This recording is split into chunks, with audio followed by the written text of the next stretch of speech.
Hey friends, we're live again. We are going to finish the work on this guitar, Martin 0015M acoustic guitar. Yesterday I did some work on the nut. I put the strings back on the guitar. It's set overnight at full string tension. And now I'm going to do some fret work, just a regular fret dress. Or I should say premium fret dress, and also finish the setup, and which might include some touch-up on the nut. It just depends. We'll see. What else? This is the live channel, so not to be confused with the regular Guitar Quackery channel. This one is called Guitar Quackery Live. This is for you if you like to catch me at work in real time here at the shop. The shop is a small space in a big rehearsal studio called Bob Elliott's Music Makers NY. Fantastic studio. The best. The best in the city, which means the best on the planet. Here. The guitar is here, and let's do some work on it. I see it's a little bit dirty here, so why don't we take care of that? Here's some cleaner called Music Nomad Guitar Detailer. We'll clean it later, but I just see some, I don't know, residue from some kind of, I think, to be honest with you, I think it's a coffee or drink of some sort, orange juice, I don't know. Something happened, so it kind of bothers me. Well, it bothers me to look at it while I work on the guitar, and then we'll do some actual cleaning at the end, or when I remove the strings, actually. Yeah, man.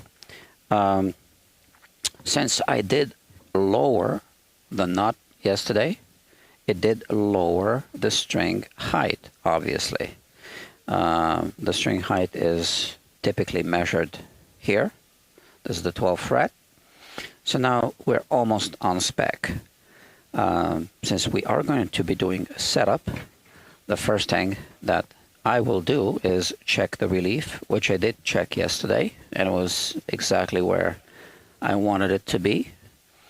Where are my feeler gauges now that I need them? Yeah, interesting. Well, that's a set, but the wrong set. Okay, here we go. So this is the action gauge, and I need to find my feeler gauges. Bear with me. I know they're here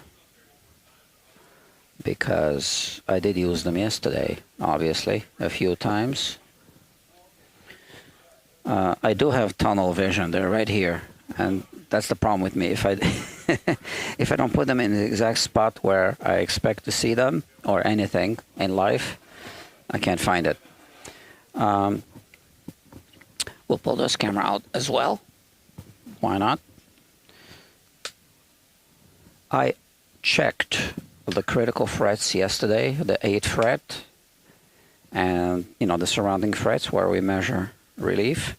So I didn't see any uneven frets on that part of the fretboard. Sorry.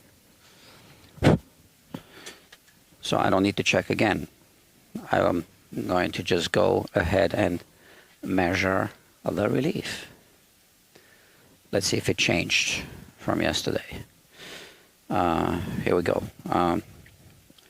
If I recall, I measured 6 1/1000ths of an inch of relief on both sides.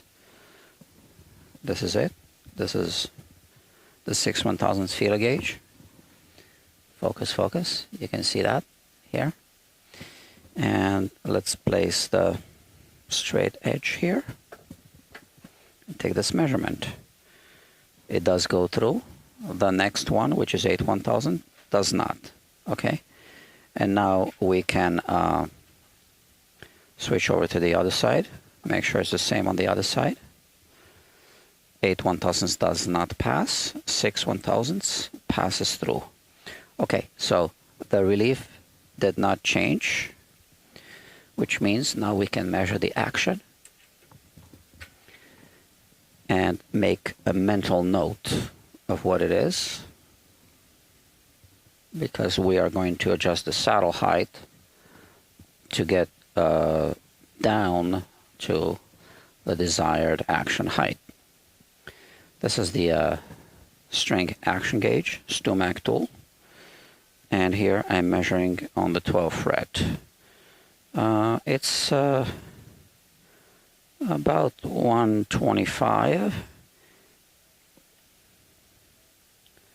So it should go down by about 70 1/1000 of an inch, from 125 down to 100. Yeah, I'll show you a close-up of this. And then here it is pretty much at 88. Okay. So if we look at this, let's leave the guitar like this. Okay. If we look at the string action gauge like this, we can see, I'm looking for my pointy tool. Whatever, I'll point with this. So it's about 125 on the bass side. So let's say if it was 120, it will go down 20, 40. Right? From 120 to 110 is 20 at the saddle. Okay, you double this distance. So 20, 40, plus this 5, another 10 is 50/1000 of an inch. So at the saddle, I need to lower the saddle by this much, 50/1000 of an inch. And here, we got to go down to 80 in height on the treble side from almost 90. So if it was 90, it would mean 10 on the 12th fret or 20 at the saddle. But it's about 88, so not quite 20, a little bit less than 20. I'm going to call it 16, okay? 16/1000s, which is going to be between 10 and 20/1000s there, okay? Closer to 20, all right? So once again, from 125, we go down 10, and then 20 more is 30, and then 20 more is 50/1000s of an inch at the saddle. So we're not looking at these numbers, we're doubling the numbers we're looking at here. Because we're measuring it at the 12th fret, but we're lowering it at the whatever fret that would be at the saddle. So if you lower by 10 here, in order to lower it by 10 here, you got to lower it by 20 here, because you're not moving the nut. So I will make a mental note of that, because the next thing I'll do is I will remove the saddle and I will sand it down. We do have a viewer. Somebody is watching. I believe I did send a link to the customer. Yeah, I did. Yeah, so it could be the customer. I don't know. The tool I will use to lower the saddle height is this tool. Very interesting tool. And I will use sandpaper mounted on a piece of glass. So the sandpaper grit I'll use is going to be, how about the 220 or the 320? This, okay? Now, let's put this over here. And the first thing I'll do is I will lower that saddle height. So let's remove the strings. In fact, it's going to be easier to use this. That's a little bit higher up. And now let's move this camera a little bit.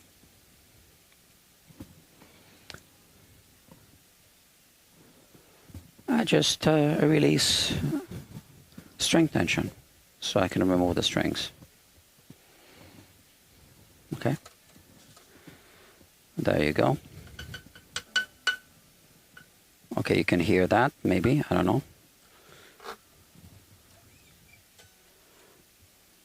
It's maybe a little tight. I will have to look at this.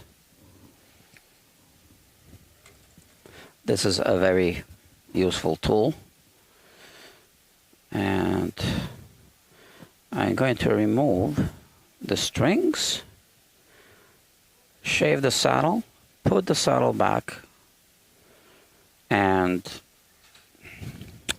now I could simply throw the strings away and then measure again when I finish, when I put the new strings on, or I could do it now. And as of this moment, I still have no idea if I'm gonna throw the strings away. So let's keep them on the guitar for now. I mean, keeping them on the headstock, but I will obviously remove them from the bridge. Where's my little tool? Like I said, I do have tunnel vision. If I put it somewhere where it doesn't belong, I have trouble finding it. Here it is.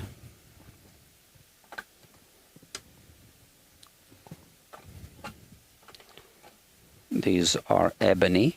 They look like ebony pins.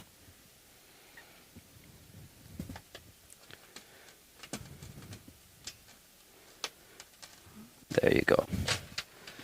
And the saddle comes out. We want to look at the saddle slot to see if there's a shim there or anything. And there doesn't seem to be. So now let's put the guitar away just for a moment. And I'm going to show you how I do this.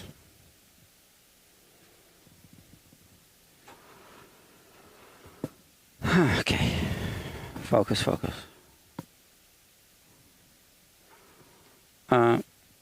Here's the tool. Yeah. I am going to release these two. I have this marked off B and T, treble side, bass side. I kind of always do the same thing so that when I hold it like this, I open it, I look at the treble side of the saddle, which is this side, and I place it inside like this. And now I do this so that I can push it deeper inside. Okay, tighten it just a little bit. This is basically a vise that holds the saddle. In this case, it's a bone saddle, right? So we remember our numbers. And I said that we would lower the saddle on the bass side, which is this side, by 50/1000ths of an inch. So I adjust it here. There is a compensation that I need to take into account because this surface isn't at 0, it's at -20 actually. So here I add 20 to it, from 50 plus 20 is 70. And here I said that I would go about 16.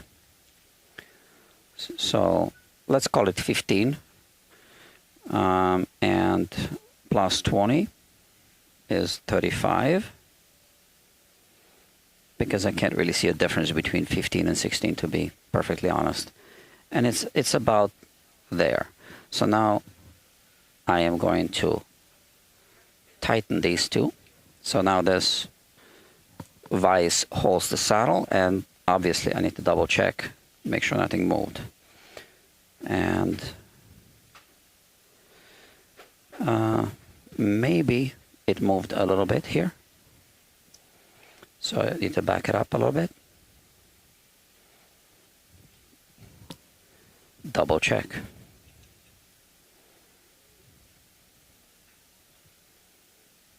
And now I still didn't get it right. So go back this way. Yeah, it's really important to double check everything. Just like that. All right, and now we have our sandpaper. So 220 here is a little bit rougher than 320 on that side. So when I do live streaming, obviously it's a little bit more challenging to maneuver everything.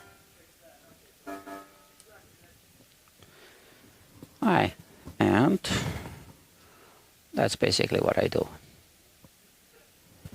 I'm just repositioning the other camera.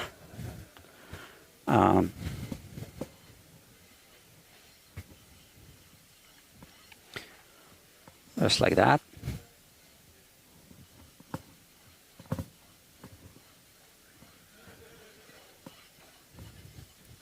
And I can feel when I reach, you know, the surface, when I hit the right height, because the wheels will start spinning, right?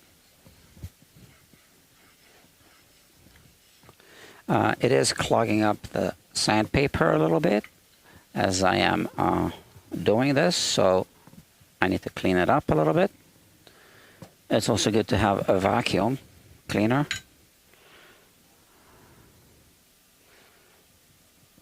Okay, I do have a vacuum cleaner, but right now it's in the other room. It's outside there, and I'm live streaming, so let's just do it this way.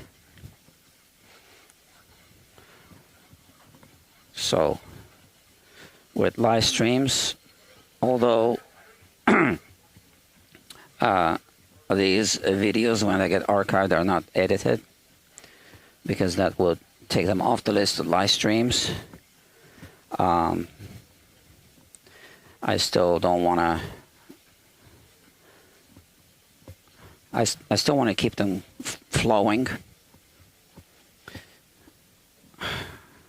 and I don't want to walk away to go and get the vacuum cleaner and leave this room empty for 30 seconds. Because 30 seconds in the video world is a long time. I did flip it around now. One interesting thing about bone is you would think that a coarse grit would remove more material more rapidly. I find that not to be the case for whatever reason.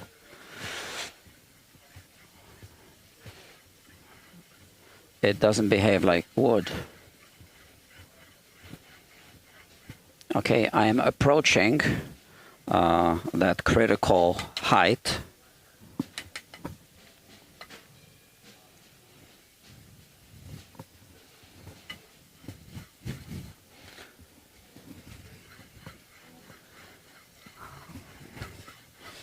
This is it, almost.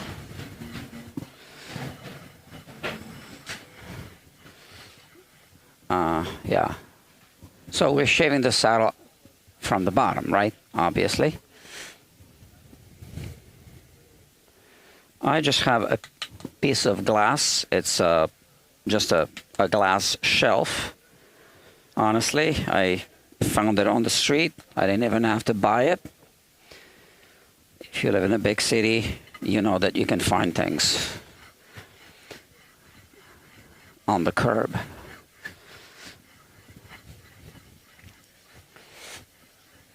But yeah, if you want to make one of those, just get a thick glass shelf.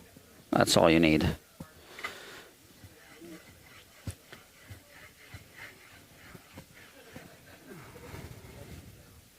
I think I do need to change this sandpaper soon.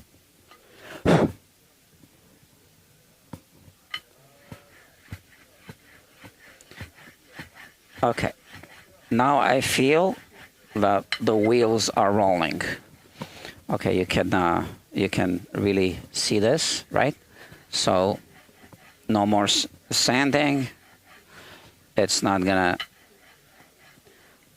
remove any more material if I keep doing this, right? And now I want to put this away. Let's just clean it up a little bit, and we'll check it. All right.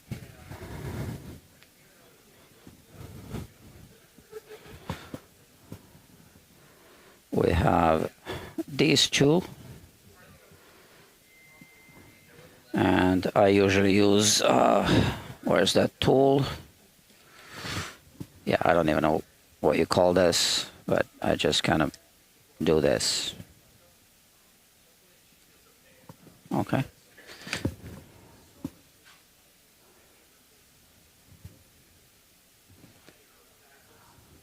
Okay, that's the saddle now. And I can put this tool away. We don't need it anymore, hopefully. Now, we'll put the saddle back.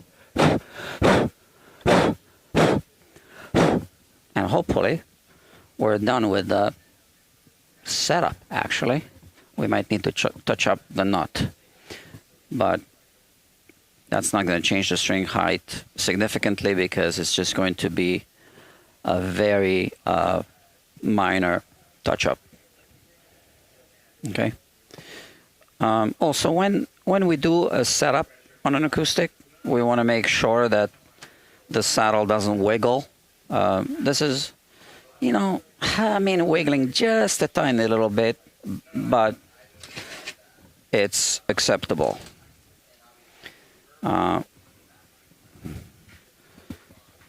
Here we have the pins. Now this bridge does not have slotted pinholes, so we might need to add 6 slots to restore the break angle. We'll see.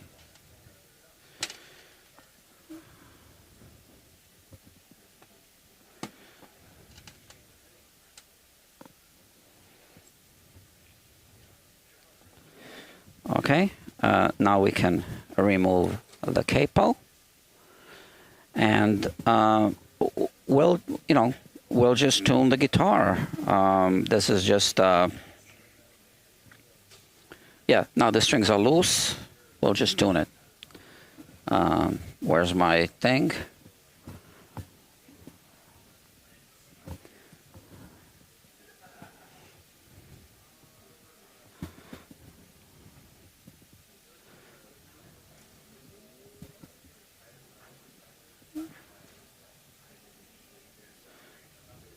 And hopefully the action is just right, within standard range.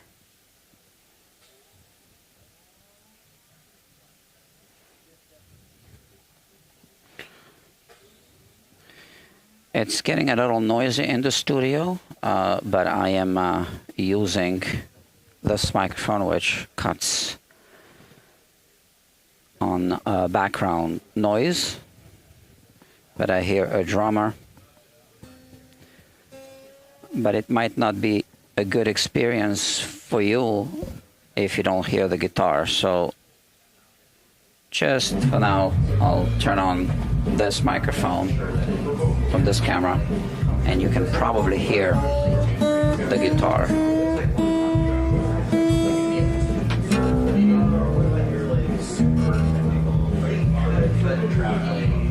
Sorry.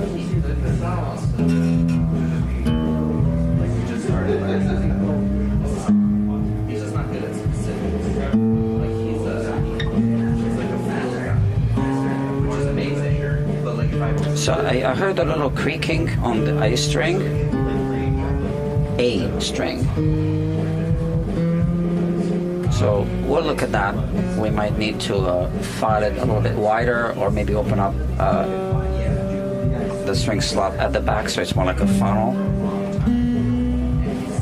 I mean, I already did that yesterday, but sometimes you need to do a touch-up, and I did say that we might need to do a touch-up.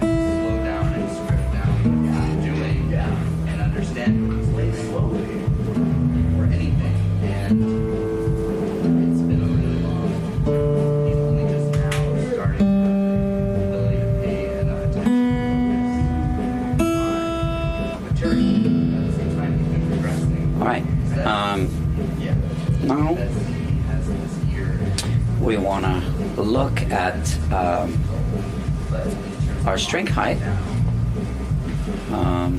So take the action gauge. The relief didn't change, I'm sure. And we are here at 100. And we are here at, well, just a touch below 80. You know, which actually some people will like. The guitar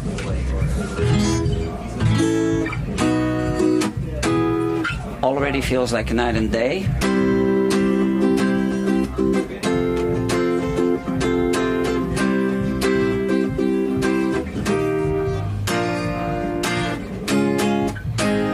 Yeah.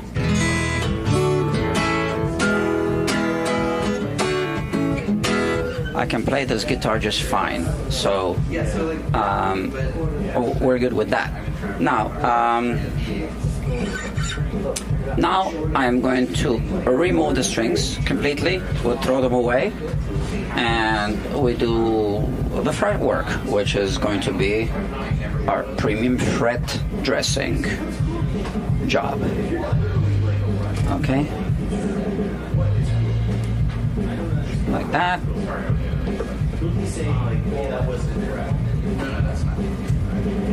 Okay, I'll put this here because it's shaking it too much. I can just cut the strings. I always kind of do this because I want to make sure that the tuning machines are turning and functioning properly. That's the only reason.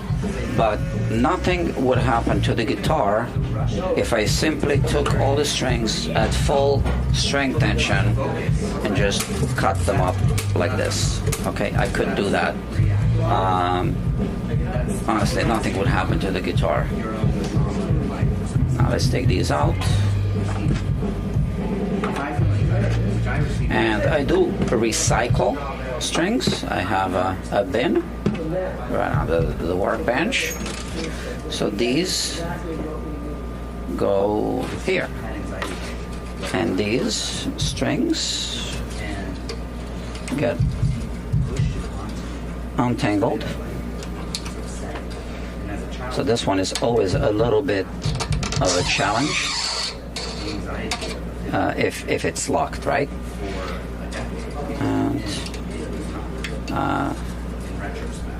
I've stabbed myself many times on string ends, and I try not to. Oh, here it broke. Okay, so we need to remove that. Boom. This one might be a little stiff. Let's see. Yeah, man. That's it. So I need to remove that broken string from the B tuning post, and I'll turn off this mic. So no more background noise or sound or music. One reason why I use this mic is I don't want to have copyright strikes on this channel. People sometimes play music that the copyright holders don't want to be used on YouTube videos, such as the Eagles. Okay. Why don't I take care of this thing right now before I forget? Nothing to it. I just simply use this little tool. Here's the broken string. Just making sure I don't scratch the headstock. Okay. Needle nose pliers work as well. Ah, come on.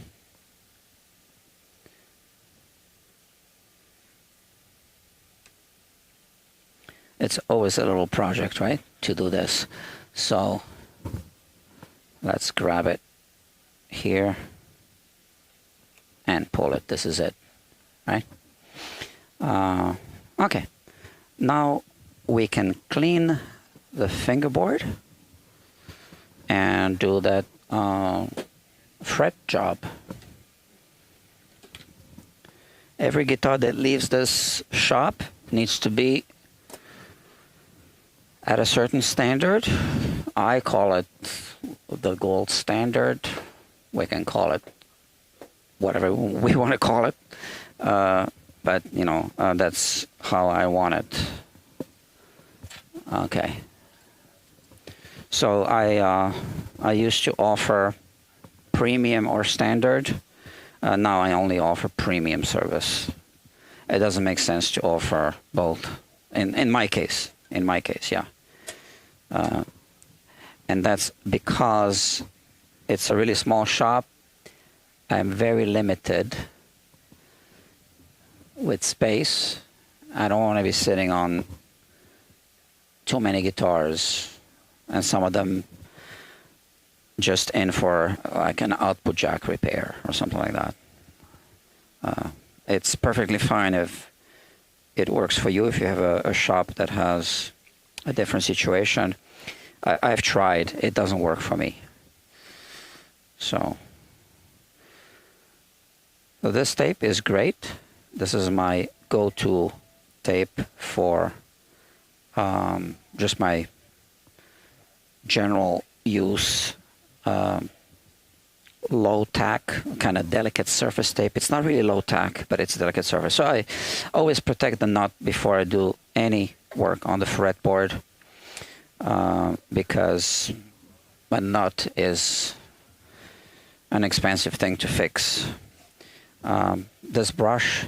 So I already put some links in the description. Those are Amazon affiliate links.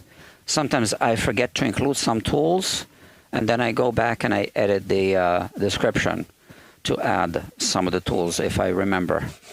But basically it's just a brass brush.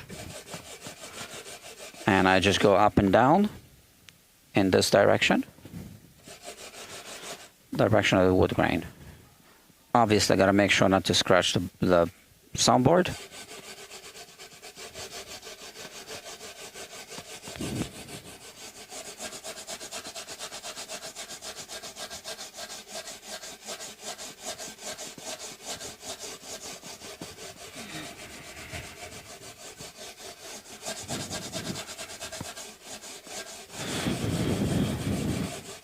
And I've used many different kinds of brushes, and after a few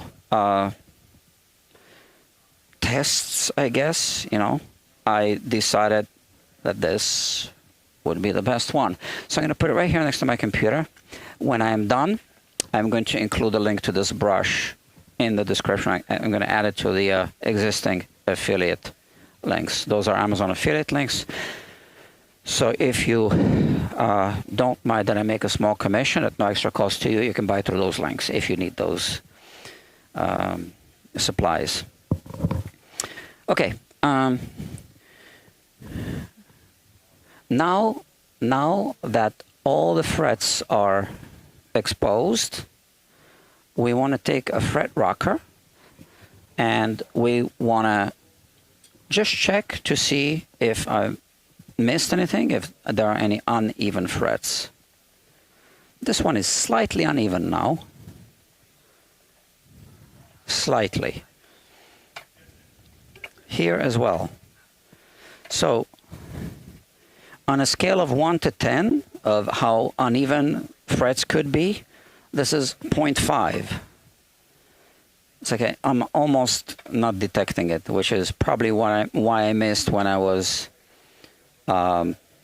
checking with the strings still on the guitar, because then I check between the strings a little bit. Here I can slide the fret rocker across the fingerboard. So at the neck joint, we usually see that the 14th fret is high. Well, that could be deceiving. It could be high, or it could just be that we have a fall away, right? And that's just a breaking point.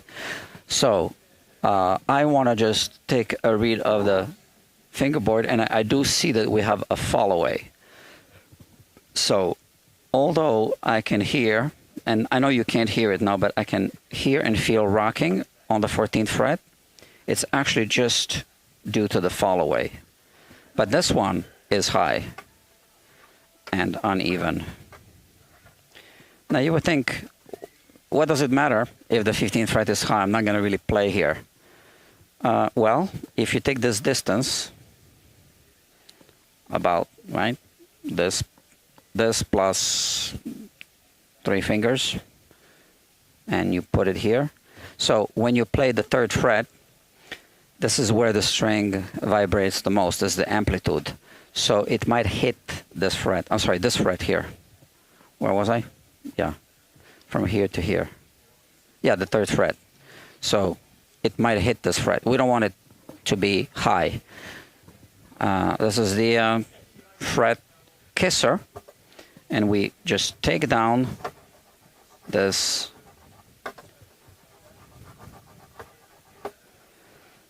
discrepancy.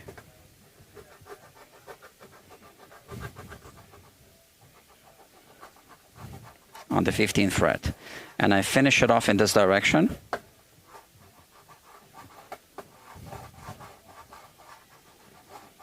This is a fantastic tool. I guess I should also put a link. And this is a fantastic tool too. This is a fret rocker. This is almost good now.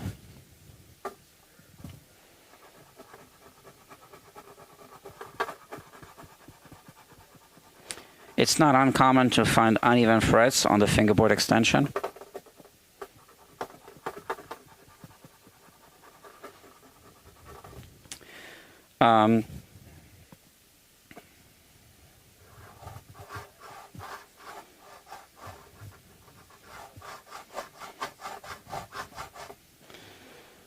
That's that.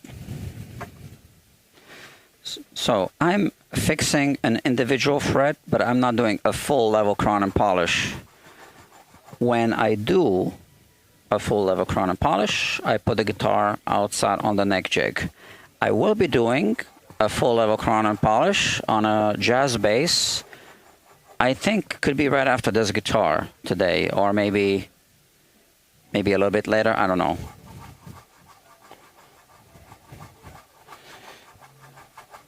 I do have 2 appointments today, so I need to kind of think of the timing. That's one thing with these live streams. I can't just, you know, if I commit to a live stream, to a playlist, I need to make sure that I won't be streaming at the wrong time. Like, you know, when I have appointments.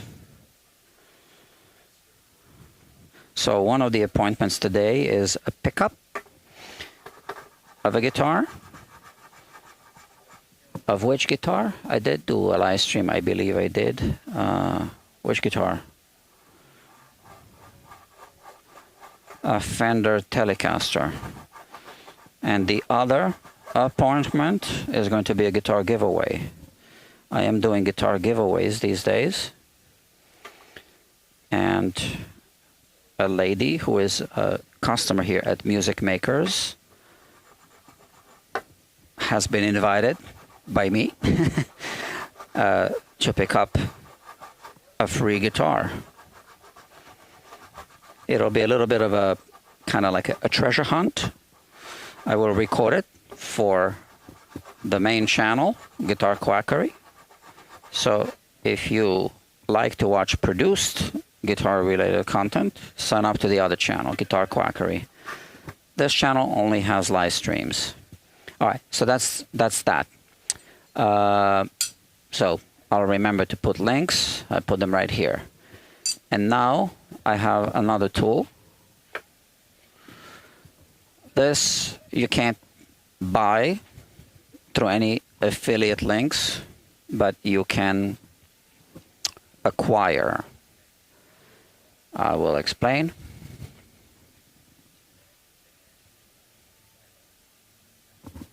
It's easy to acquire. It's a piece of, well, I don't think it's granite. It's something like that. It's some kind of stone, right? You see? And it's cut from a countertop. Yeah. So there's a countertop company not far from here, not too far from here. And they throw out things like this all the time. So I just one day they just had a dumpster full of these things, and I just picked up a few, and I use this one often. Now I like it because it's heavy, it's short. I do have a longer one that I barely ever use for anything, but for this job I'm going to use this neck rest here because I have a better distribution of pressure, right? There are two pressure points here. I want to have a little bit of a back bow when I do what I'm about to do. So why don't we make sure that we do have a little bit of a back bow? And we do, because I feel rocking. Now, we have relief when the strings are on, and obviously, because the truss was a little tight, we might have a back bow when the strings are off, which is what we are seeing now. So that's all good. I don't need to adjust the truss rod for this. And all I'm going to do is, this is really, really fine sandpaper. I think it's P600 grit. That's been used a lot, so it must be at about 1,000 grit right now from 600. That's what it feels like. And I just go over the frets a little bit. I go a little bit in both directions, like an X thing, and then I finish up like this. And because I have a very, very subtle back bow, I am able to hit the adjacent frets together that are not too far apart. And you can see here that I'm in fact hitting these adjacent frets, and those subtle discrepancies that the fret rocker detected should be taken away. Now, since I'm not doing a full level crown and polish, I don't want to be recrowning this. I only do what's reasonable as a premium fret dress, okay? So I don't want to be flattening these frets to the point where I need to recrown them, because then I wouldn't want to do it this way anyway. I would want to do a full level crown and polish.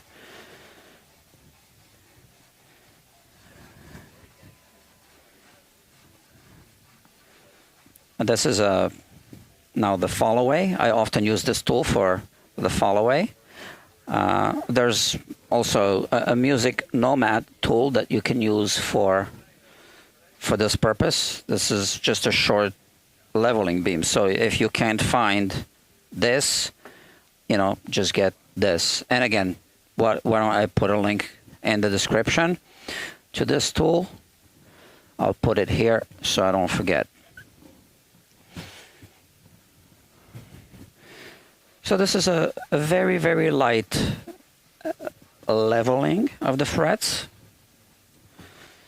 And again, I'm just doing this, I don't want to say as a courtesy, as, you know, a higher standard service, I guess I could call it. Let me just double check.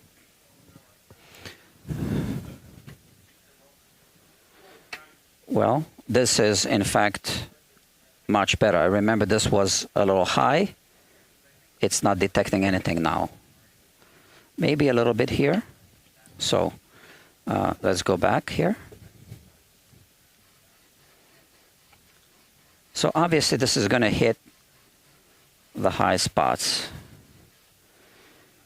And it's going to remove material only from the high spots, or mostly from the high spots. Now, no more rocking, okay?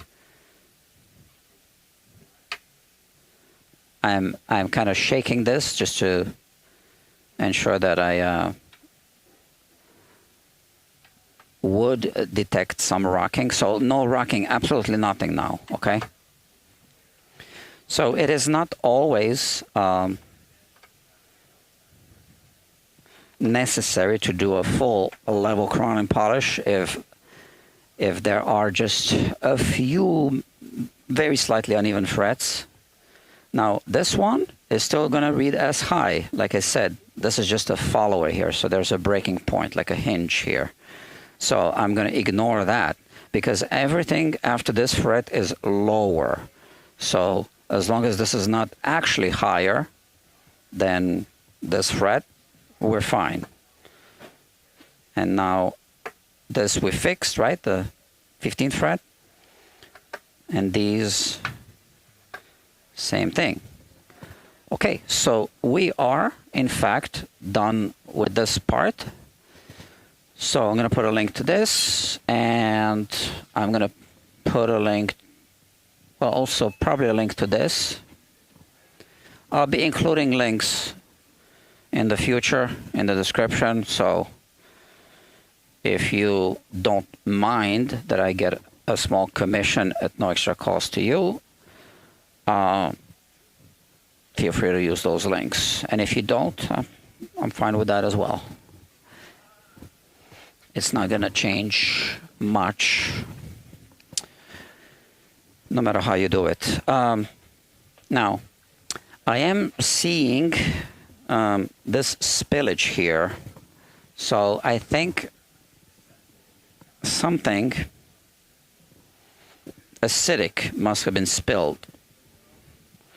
And, you know, it probably damaged the finish a little bit. And am I able to actually show it on camera? I don't know. Yeah, you can see that. I tried cleaning it.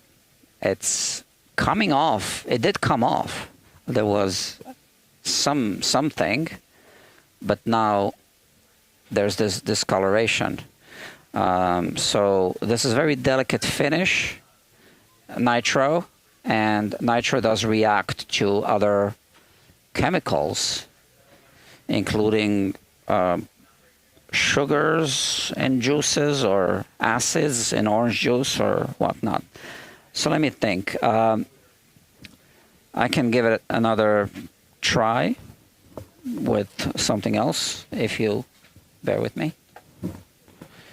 This is a toxic chemical frequently used in repair shops, and I don't want to really say what it is, although I think you know what it is. Simply because if kids are watching this, or irresponsible people, I never know, right? I don't want to be responsible for someone inhaling this or burning down the house or whatever. So I think you know what this is. You shouldn't inhale it, and I'm using a glove. Here. Let's try.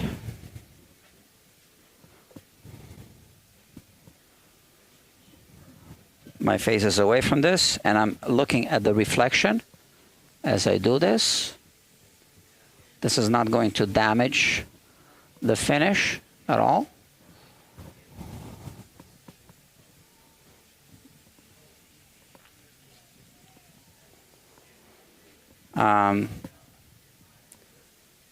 Nah, this is pretty much caked in. It's not going to come off. All right.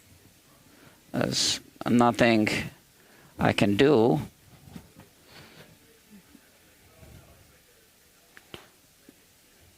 So cleaning will not remove it because there's nothing there. There is something here, though. There's a, well, I call it, we call it cheese, and it isn't a dairy product. It's from the arm, so it's dead skin. So there was a few spots here. So now I removed all that. And let me put this outside. Let me cap this and put it outside. We are going to need it soon. All right.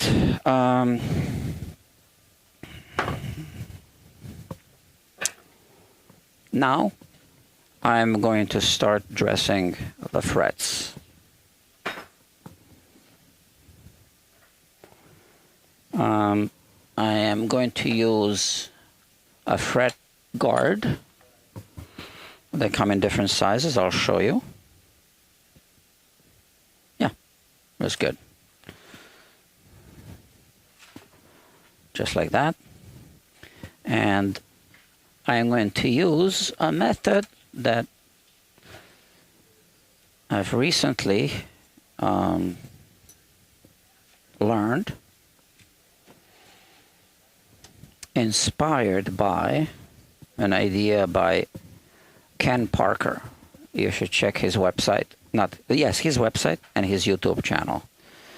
I will explain what it is, but let me get everything ready first. Okay. Ken Parker. He's the inventor of the Parker Fly guitar, which came out in 1986, I think, or something like that, or in the 1990s. I think in the 1990s. I think he had the idea in 1986, or a prototype or something. Okay. Let's continue. How many people are watching? 2 people right now are watching. Okay. I had 4 people at one point. Now, only 2. People are obviously at work, just like I am at work. So I'm streaming my job.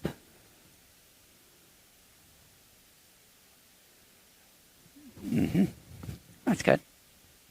Like that. All right. This is a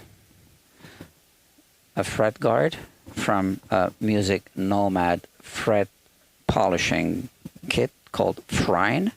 Again, I'll put a link. And this is a crowning file. So I'm using a crowning file now because I'm still improvising, but I will make a tool that's like a crowning file. I'll make a few with different sizes, trenches, and they will hold this sandpaper like this. So now I'm just using this as the holder, just like that. All right, and put this here and just go over the fret.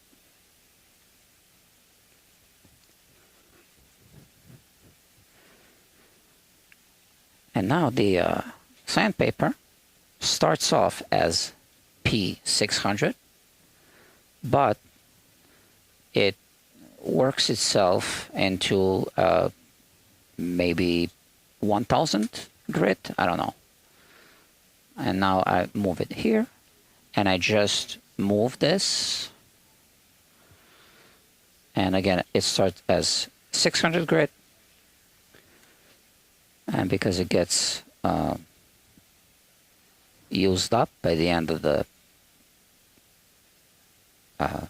little job it does, it probably becomes 1000 grit paper, right?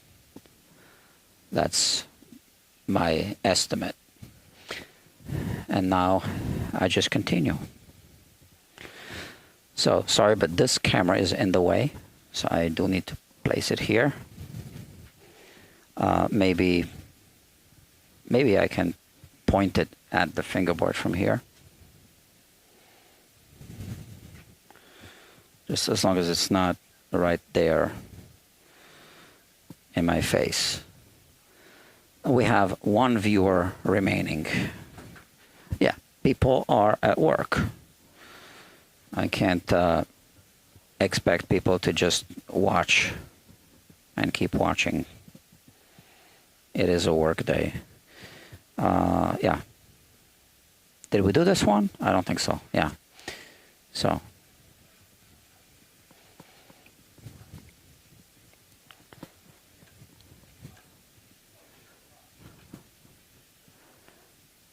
And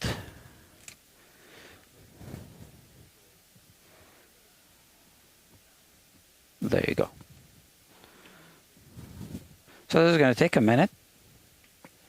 And in fact, the whole fret dressing is going to take a little more than a minute. This is just the beginning, the first stage.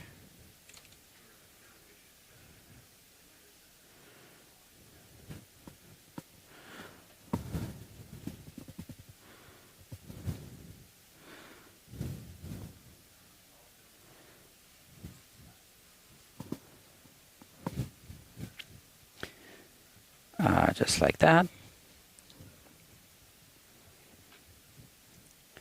I am pressing down fairly, you know, a fair amount.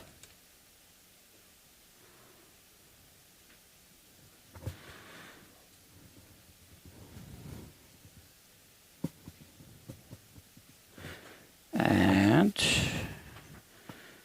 we just move up the fretboard.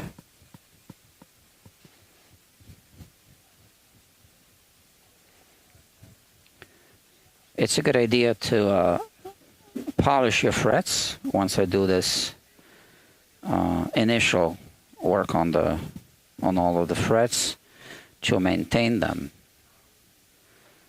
because the more you polish your frets, the more you reduce friction between the fret and the string. And yeah, reduced friction, longer fret life, I think. I have no way of proving the theory or disproving it, but I think that's how it works.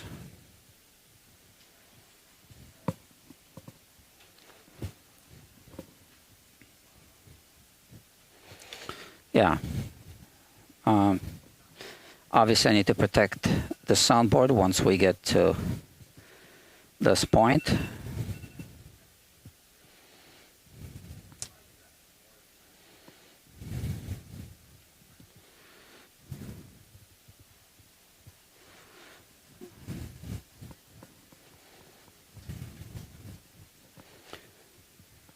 I'm thinking of the long list of supplies that you need to buy to do all this. Because now again we're talking about sandpaper, we're talking about the fret guards, the neck rest,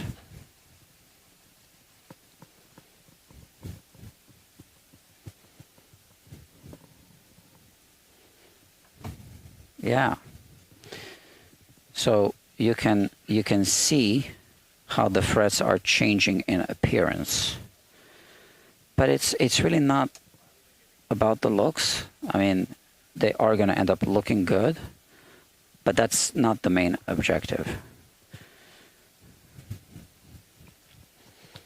the main objective is to reduce wear and tear on the frets, or slow it down, yeah.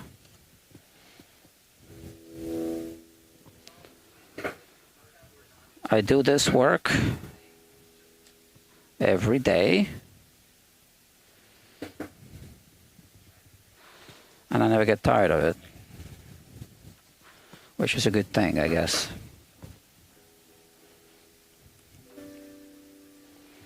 So those people who left, I hope they remember to you know, click the thumbs up button or the subscribe button.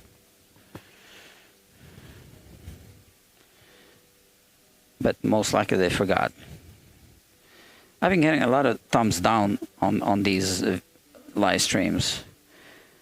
I think it's probably because people just discover the thumbnail as a YouTube suggested video. They click on it and they say, oh, it's just a long, lengthy live stream. I don't want that. So one of my viewers suggested that maybe they just don't want YouTube to keep recommending these, so they click thumbs down.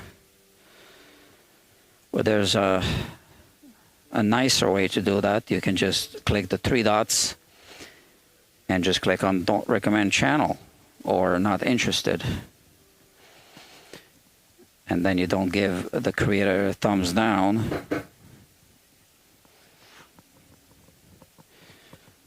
Well, yeah, so the percentage of thumbs down is pretty high on this channel.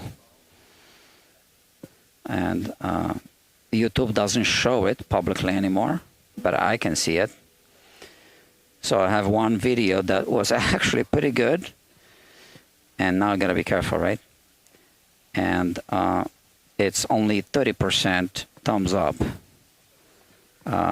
So 70% thumbs down for a video that's actually good. I need to protect the fingerboard. Not the fingerboard, the soundboard. Yeah, there's options. I have these cutouts here for various guitar models. I don't have one for this model, but let's see if something fits fairly closely. Maybe this one.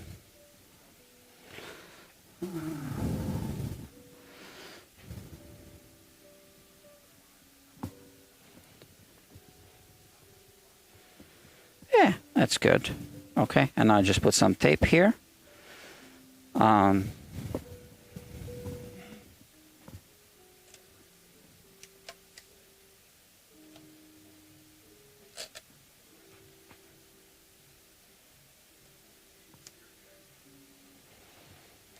Just like that.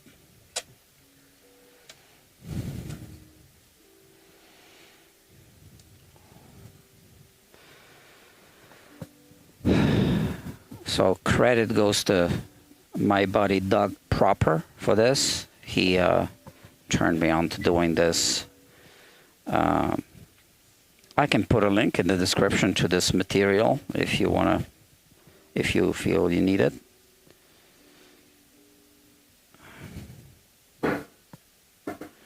And yeah, and you just cut it out for a guitar shape.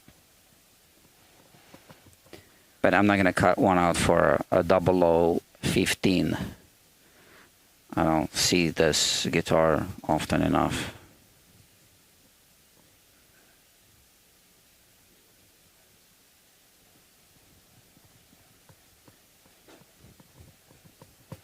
I had to go back over the 15th frets. That's the one I filed a little bit. There were still a few hints of the tool marks, right? So I did this, and 4 more, okay. So almost done with the P600 grit. And look, I don't know if you noticed, but I forgot to put the fret guard. So I gotta be extra careful not to slip because I don't want to scratch the fingerboard.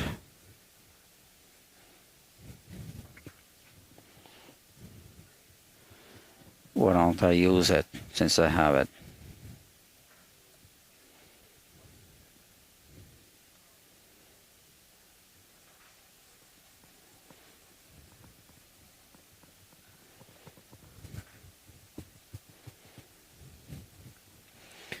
Yeah, man. 2 more frets and we'll be done with the 600 grit. Next one will be the 1000 grit, which again will become a finer grit by the end of each individual fret job.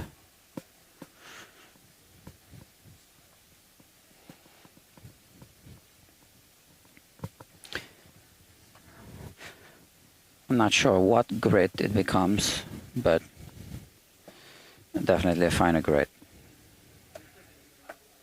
So these frets, when we're done, will be like mirrors. They will be polished to a high gloss jewelry polish. Polished and buffed.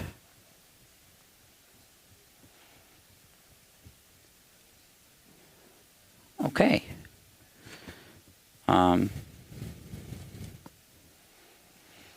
At this point, I still want to check. This is the last time I'm checking with the fret rocker, just to make sure nothing changed.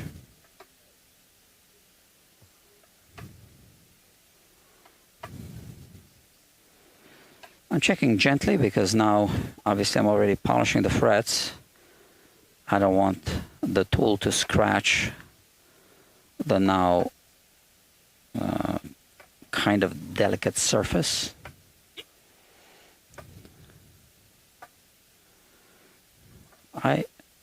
Yeah.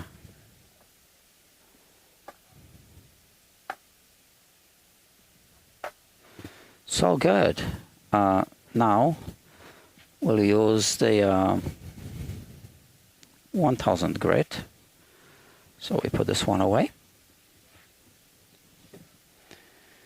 I have a little bit of sandpaper that remains here after a job on one guitar, I guess, or maybe that's one guitar and this is from another one.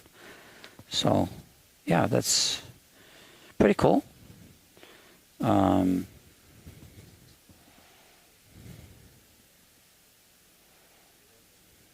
Yeah.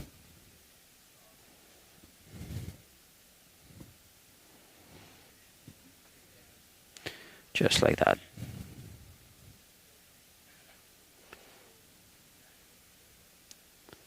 And this definitely changes the appearance one step closer to it looking like a mirror.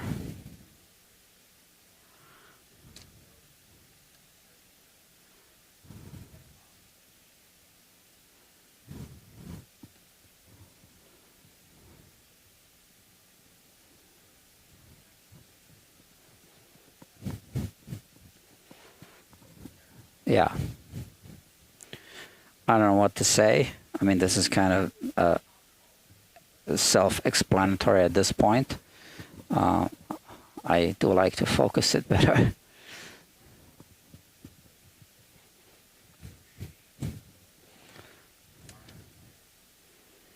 It's a bit tricky because it's like brushed steel. So if you lift it in the wrong direction, it looks like there's a mistake, although it really doesn't make a difference in a practical sense. Yeah, so I check the surface. I think we can squeeze out one more fret out of this sandpaper here, out of this sheet.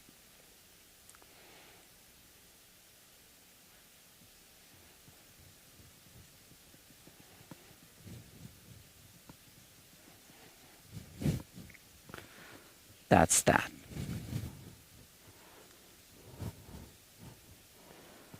And now I just need to grab a new one, which I do have right here.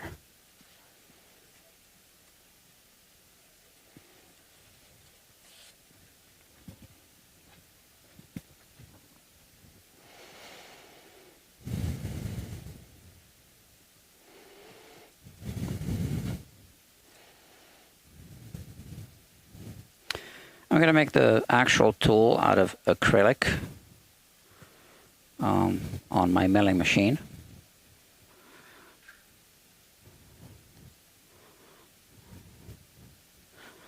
Or maybe I should just ask Ken Parker to make me a tool.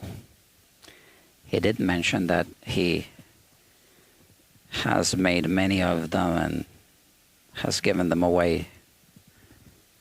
So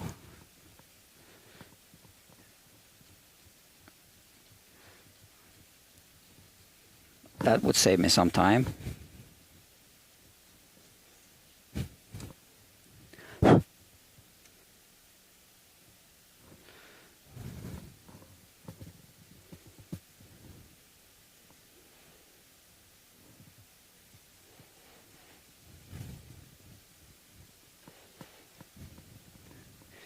Speaking of Ken Parker, I did work on at least one Parker Fly guitar that I distinctly remember.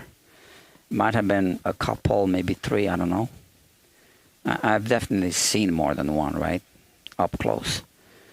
But I have to admit, I was ignorant. I really didn't know what to make of them. So I just thought, well, that's kind of weird guitar, weird adjustments. Why is it so complicated? But I admit, I was just ignorant. It's a very innovative guitar. And he really put a lot of thought into the execution and design of all the parts.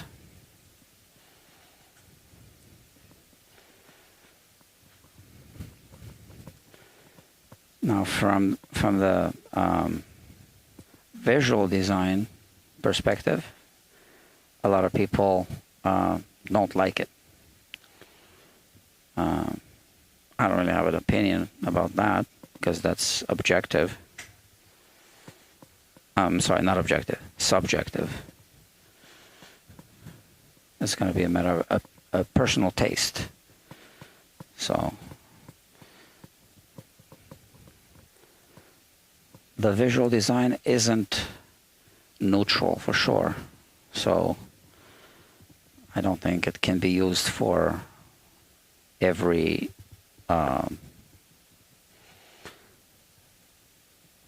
performer's visual identity on stage.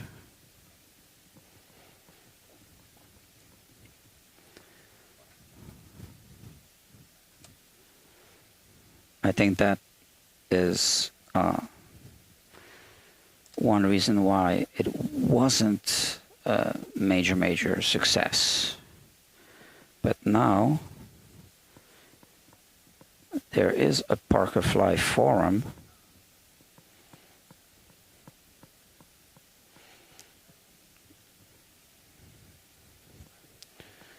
Yeah, and you can discuss issues on the forum.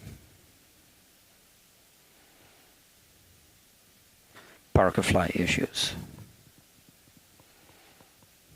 And I'm sure you could discuss other issues too before they boot you off.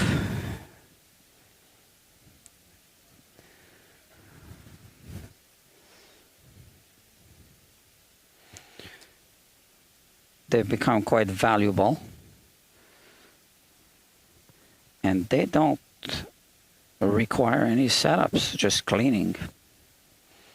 Just an initial setup. That's the claim. I have not been able to verify that.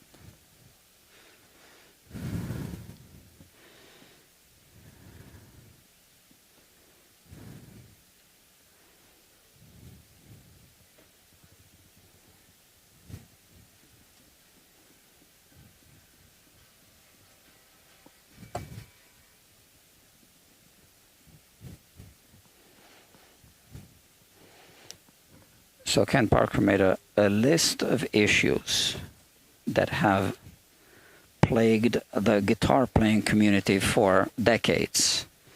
And he said, I'm going to solve every single one of them and design a guitar that does not have any of those issues. And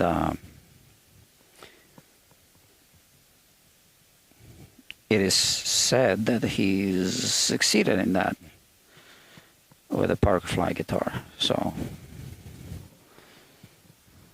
like I said, I cannot confirm or deny it myself. So, but now I will start paying more attention when people bring a Parkerfly guitar for service, which shouldn't be a setup, technically speaking. But you do need to clean the damn thing, right? No matter how it's made. You need to clean every guitar. Any and every.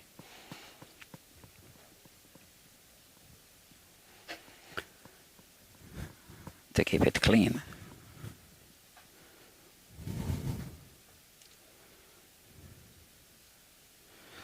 Just like the prettiest supermodel in the world still needs to take a shower, or she will have smelly armpits.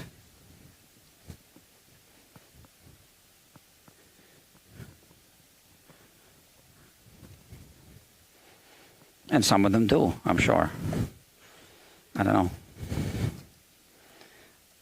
I've never been too close to supermodels.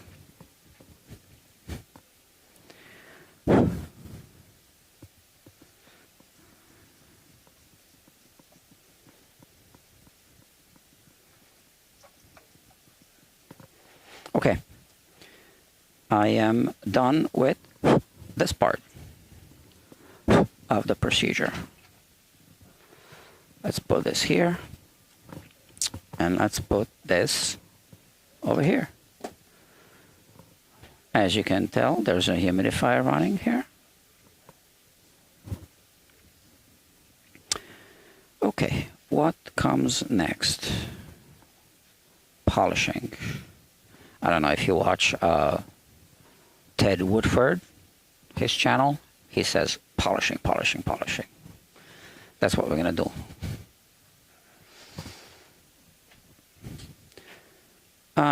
There are 9 grits here. They don't come in a box like this, but again, I can put a link. But I will skip the 1500 grit, because I believe that's what this accomplished. With one exception. I am going to hit the fret ends with 1500, okay? So watch me do it. Here, so hold on, there's a text message. Okay. Okay, so at an angle like this, which is seen from this side like this, I am going to hit only the fret ends with 1500.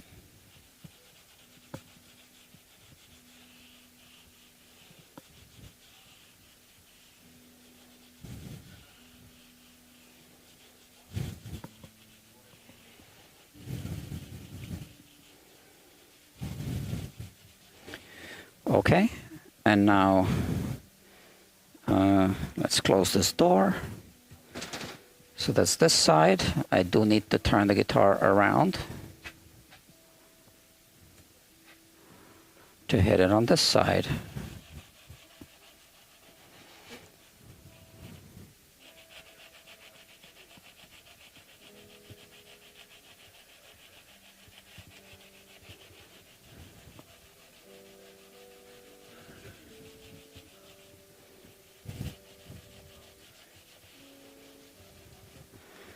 Okay, and now the next one I will also just do the fret ends, but we need to clean the grit.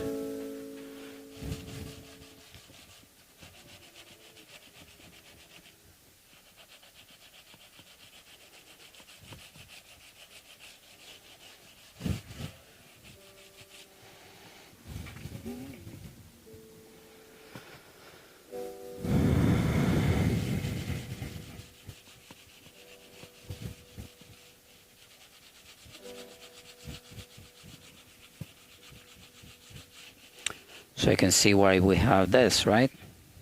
Protecting the soundboard. I'm not going to tape off this fingerboard.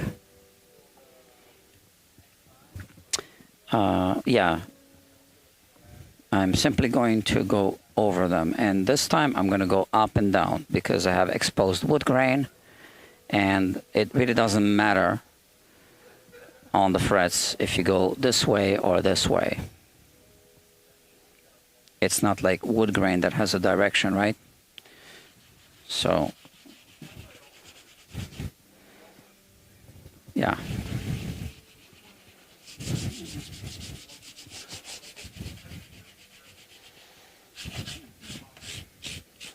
This should go fairly quickly now.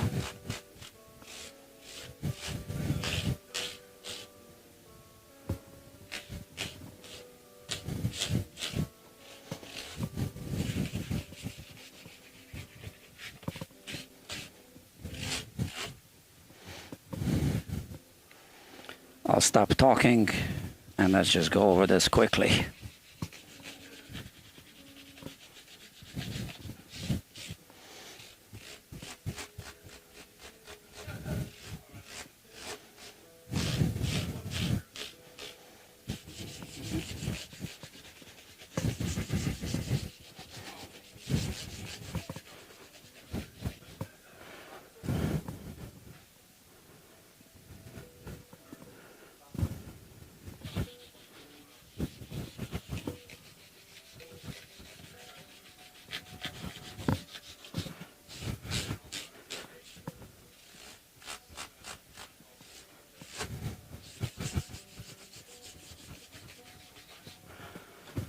I see metal deposits on the fingerboard. No problem. We are going to clean everything. So every time you do any kind of polishing or buffing, it does remove microscopic amounts of whatever material you're polishing or buffing. That's what polishing or buffing is, which is why I always touch up the nut after a fret job, any fret job, right? Or at least inspect it.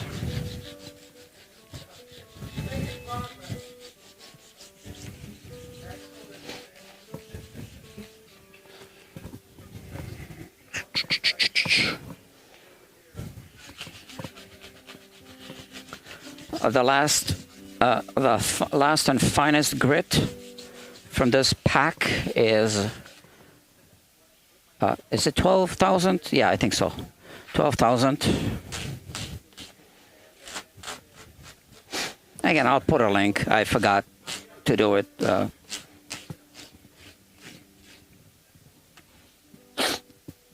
feel like I'm going to sneeze. Hold on. Thank you. Oh, I have comments. Look at that. They are missing out. They are outing themselves not being cool, thumbs down. Yeah. So there are two groups of people that are not three groups of people.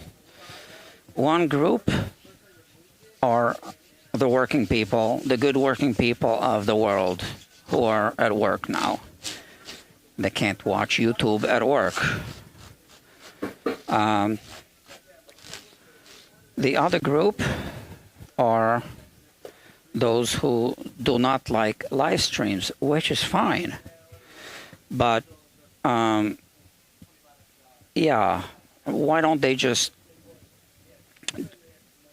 they should just click the link that says "Don't recommend channel." This way, they don't give a thumbs down, right? So yeah, I think that's not cool. That's why they do it.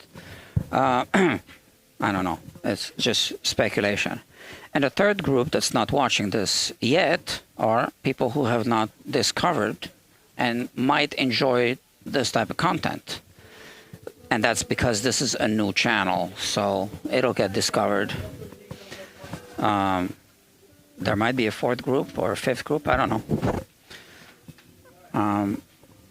But I mean, I'll just continue doing what I'm doing. I started doing, see, I kept saying in the earlier live streams that I started this in August. I checked, it was in July, the first private live streams. So July 2004, 2024, yeah. I've had this idea for quite a while, but it takes time, right, to put things together. So, oh, you see, now I removed the glove. Okay, let me put another glove on. Now it's sweaty, right? I want to clean the fingerboard. Yeah, so what was I saying? Yeah. I'm doing this because, because it's a good idea. I think it's something cool for people to watch and hopefully learn from. I think it's a really important thing in society to share skills and knowledge. This isn't any kind of secretive skill, right? So the more people do these things, let me say the right way, although I don't think I do everything the right way myself. I always learn something new, and realize that I've been doing something the wrong way for years. So the more people know how to do things the right way, the instruments will be preserved. And also, customers are now educated. When I go to a doctor, it's no longer the same experience that it was 40 years ago, where they just say, sit down, roll up your sleeve, I'll give you a shot. No. Now I'm an informed patient, and I want to make an informed consent. So it's the same with guitars. I think customers should know a little bit about the job, and they should be able to discuss, okay, so every shop shouldn't be doing only this kind of premium service. I emphasize this is just what works for me, because this is a really small shop. I don't have a helper, I don't have a storage facility, etc. If I had at least one helper, I would offer both services, but I don't. And if I had a bigger storage, right? But yeah, so a customer should know to ask for this service option or that service option. So I make the information available to everyone, and people can learn from it if they can, hopefully. But what am I doing? I need to clean this fingerboard.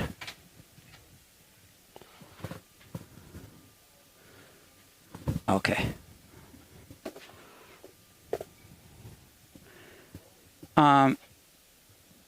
Look, even me saying that this, and every technician knows what this is, me saying that this is a toxic chemical, I didn't know how toxic it was until a colleague of mine pointed out in one sentence.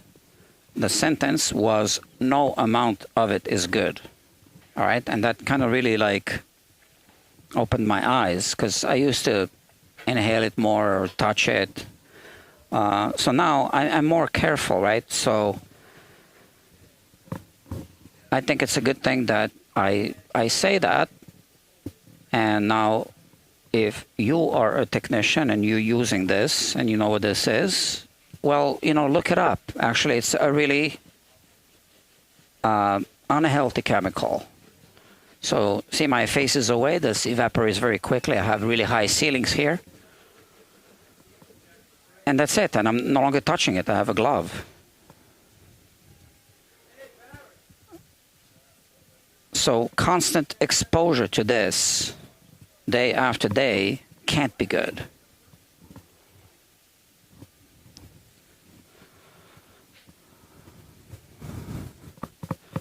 I think it's beneficial for society to have an open source attitude towards work and everything. I am not threatened by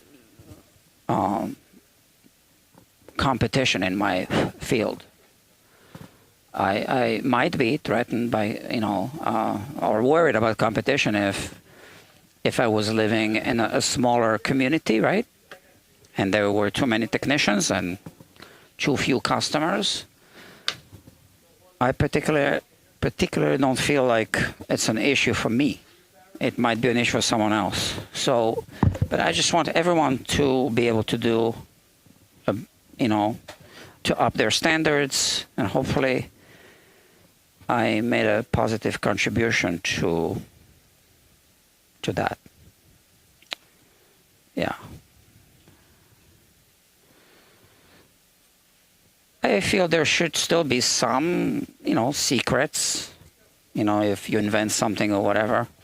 I still have some secrets. Not a problem, right? But just like the general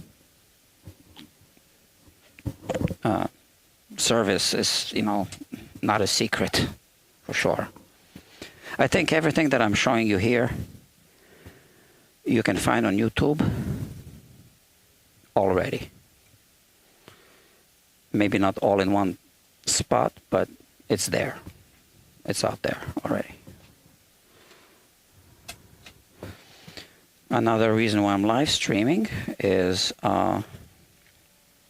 although I can't do it on every guitar, it is a good experience for the customer. They have the option to watch if they have time, if they wish to do so.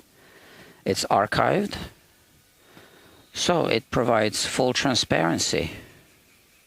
Again, I'll put links. I already put links to this. And transparency is a good thing. So if something happens to the guitar, and sometimes things do happen, it's also documented. Sometimes things happen, it's not my fault. It's hard to explain to the customer why it happened, and then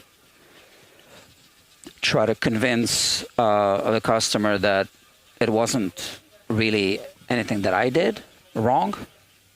But if it's archived, well, I can just say, at 35 minutes into this live stream, you can actually see what happened.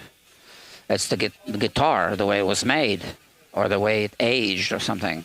It had an internal issue that we didn't know about. Or sometimes, so let me think of an example. I had a bridge removal job once. Okay, routine bridge removal on a Martin guitar. Yeah, but when I removed the bridge, I found that it had previously been re-glued, and that the soundboard had been really scraped quite deep by the previous repair technician or handyman, I don't know. So yeah, so if I had that documented, I mean, first of all, the customer was a nice guy, so we didn't have an issue. But if there's ever any doubt and it's documented, well, then, it's all recorded. So that helps. Also, in some cases, now that I'm streaming, I'm able to nicely tell the customer, listen, we discovered this additional issue. All of my estimates are preliminary, but you can feel free to watch this whole live stream, and you can see that it took me an extra hour to, work on that. So there was no way around it, and then I can discuss that. And I had an example like this on a Telecaster. You can see the playlist. It's the Nashville Tele.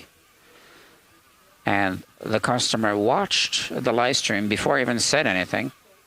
and texted me and said, I see there was this other thing, I just want to make sure you know you'll get paid for that. So that was nice. That's much better than the auto mechanic calling you and saying, now it's going to cost you $100 more because of this. And then you doubt, well, was there really something there, or are you just telling me? Right?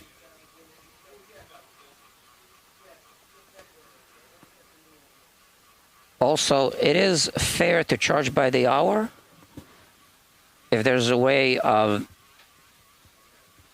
documenting how long it actually took. And this is clearly a way to document it. I had 2 calls yesterday. Neither one of them are going to bring the guitars here. But they called me with, I can show you the text messages, with some old guitars, one from the 1940s and some old Soviet guitar that's falling apart. He sent me pictures. I said, well, that's going to be by the hour. Check out my live streams, and that's it. So, and they said, thank you, but, I'll think about it. And, obviously, it's not realistic to do anything on budget on guitars like that if you want a good outcome. I'll work on any guitar. I work on, that's a Squier. I worked on, what is it, a Gallery guitar, right? You buy it on Amazon, I think. If people want to pay for this level of service, I don't care what the guitar is. But I tell them, I'm gonna go all the way. So whatever needs to be fixed to get that guitar playing like $1 million.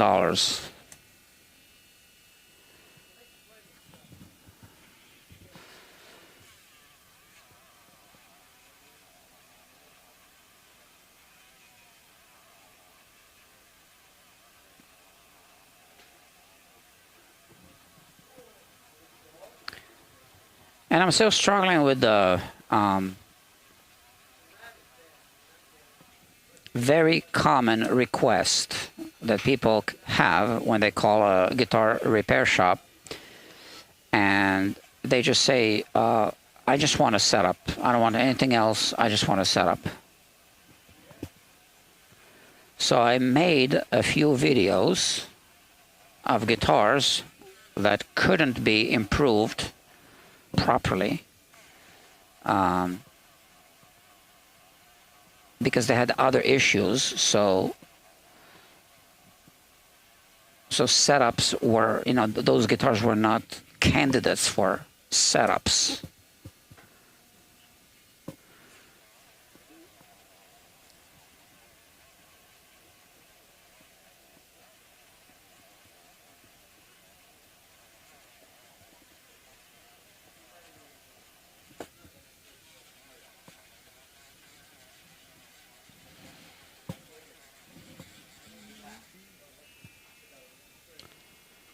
Yeah, I want the whole trade to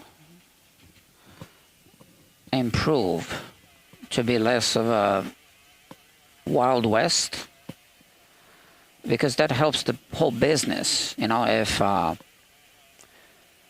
think if all guitar repair technicians offer basically the same service, we're still going to have plenty of work, all of us, and people are going to feel more confident. Like now, I don't even feel confident going to a doctor anymore because of the way things are now. They're all in bed with pharmaceutical companies, and so I've had some experiences.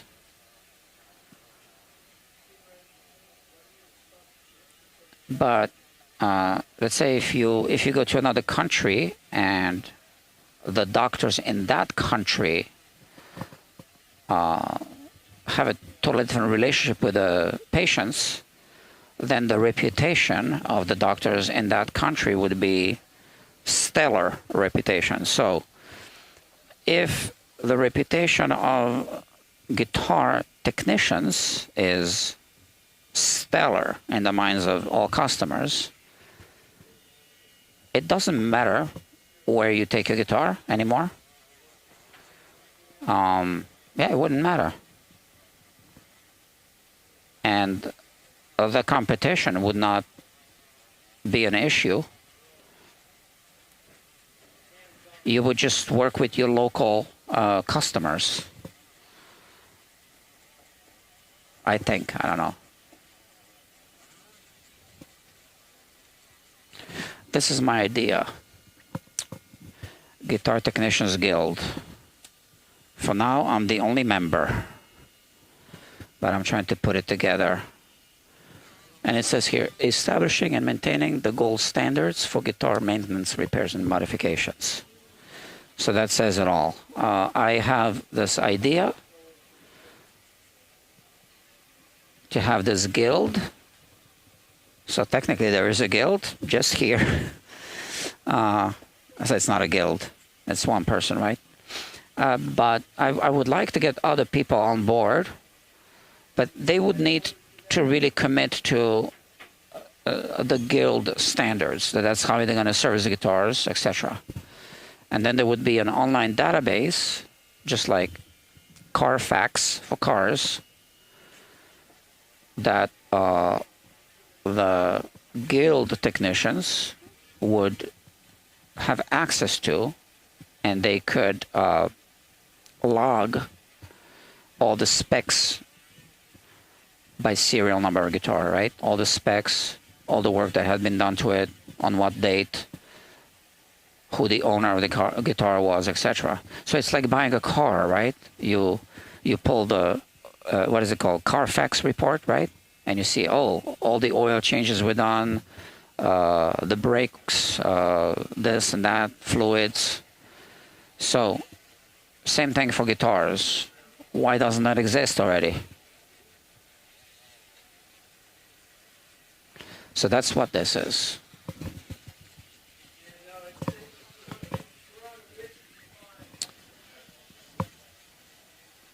I noticed this one always heats up more than the other one.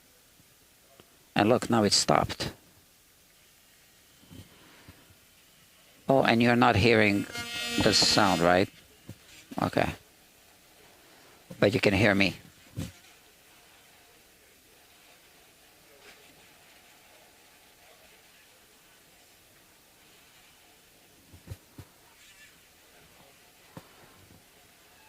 So like you say, used car dealers, okay, they have a reputation, right? I don't think it helps my profession if that's the reputation of guitar technicians, right? Guitar technicians. But if the reputation of guitar technicians is like, I don't know, Master Chef level,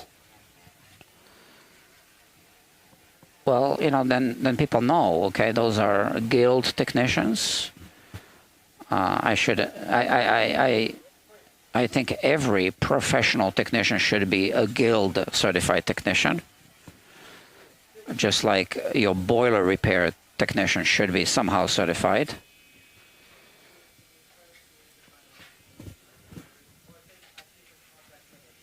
Yeah, I think it makes sense. But I can't do it on my own. Right now I got too much work to develop this. I made a separate YouTube channel for this, and there's one video on it, so little time. Speaking of time, it's 5. Yeah, my first appointment is at 6:30, I think. I'll check. So that's that. Now, that's that microfiber cloth.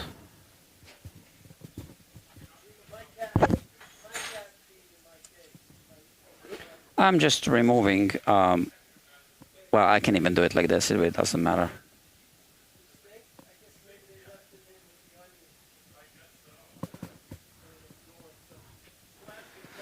So it's not possible to get to this level of a finish, surface, whatever, without going through steps. You don't necessarily need to go through all the steps. It depends what the starting point is. How many scratches are on the frets to begin with, how deep they are. Well, here we had to level them off a little bit, right? So that was the starting point of the tops of the frets, right? And now I am going to use the other buffing wheel right here. And I have a spare one as well. So again, all these little wheels lengths are there, right? So I do that. I've used different methods of polishing, and to be honest with you, I'm still experimenting and changing things.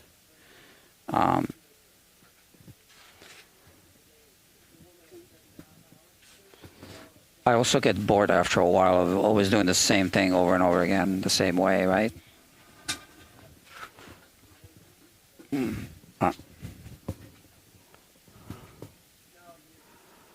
Can we do it this way?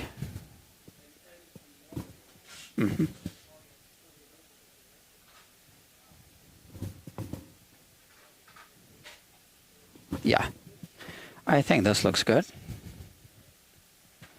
Is it in focus? Now it is. Okay, Q-tip. So the thing is with buffing compounds, a little bit goes a long way.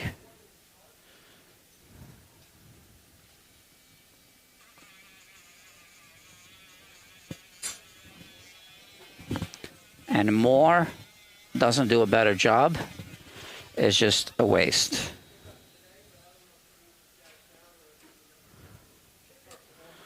So as you can see, I use this tape.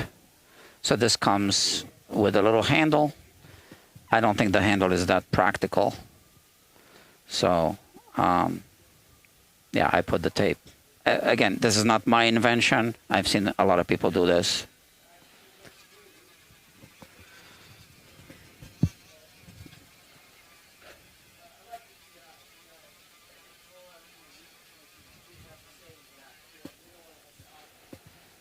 It's important not to overheat the frets.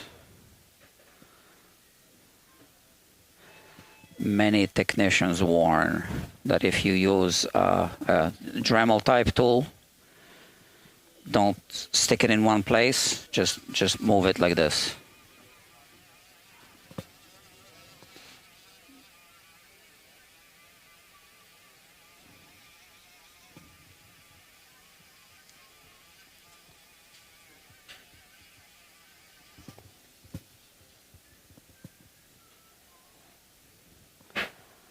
So this fingerboard is looking good. I'm sorry, the fretboard with the frets.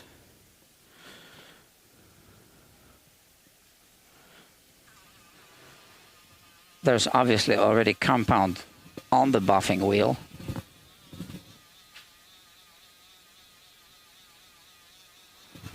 Here I have tuning machines from another Martin guitar that's also on one of the playlists. I'm doing a neck reset on that guitar, and I'm doing refret.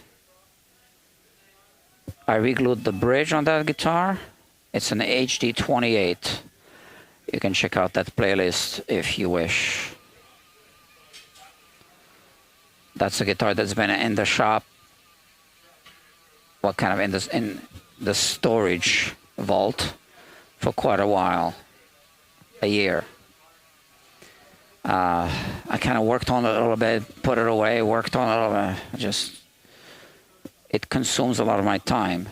And the customer did have a really generous budget. He told me right away what his budget was. It's personal. I'm not going to say what it is. It's his guitar. But it was a very decent, very workable budget. I say, yeah, for that, I can make this guitar fly. But the thing is that even with that budget, I can't just be working on the guitar over and over again, day after day for a month, because that's not going to make it through the month.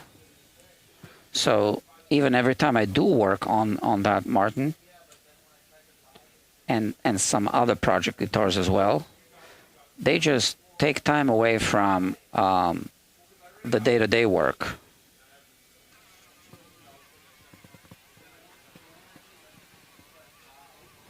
And I'm not charging by the hour for those prior commitments, because they are prior commitments. That's not how they were negotiated. But now every guitar that is either a parts caster, no brand name, luthier build, or just like home build or whatever, some kind of, or vintage guitar beyond a certain point, right? Or especially those cheap 1970s vintage Japanese guitars, which are, yeah, I have one of them. It used to be here.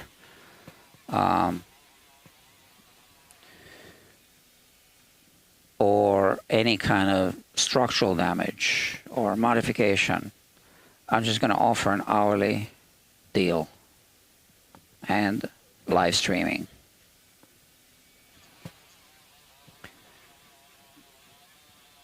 Because those guitars end up costing me if I underbid. Because the extra time spent on them, I could have been doing something else. So.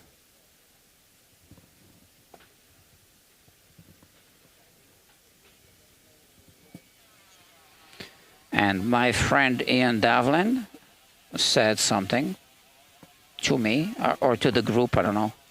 He has that fantastic group, the Loot group. You should check it out on Patreon. Fantastic group. I haven't been active on that group lately because now I'm doing these live streams.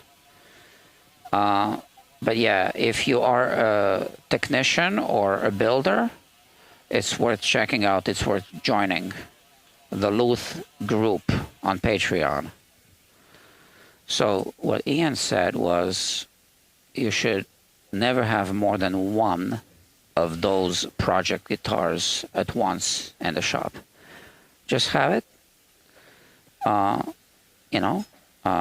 in storage, and whenever you have extra time, work on it. But don't commit to more than one. And that's very good advice. So what I think I'll do is, I have a few, right, that I need to finish. So once I'm done with those, well, not one, a few of them are on the playlists here, including the Martin. So once I'm done with those, I will only take them by the hour and only commit to one, and the others will be on a wait list, so I don't have them here. Just check back with me, or I'll let you know when I'm ready to take it, because otherwise it's just too much for me. I just can't do it.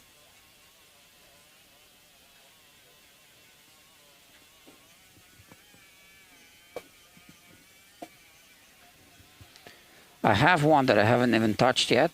It's been here for less than a year, maybe 8 months, I don't know.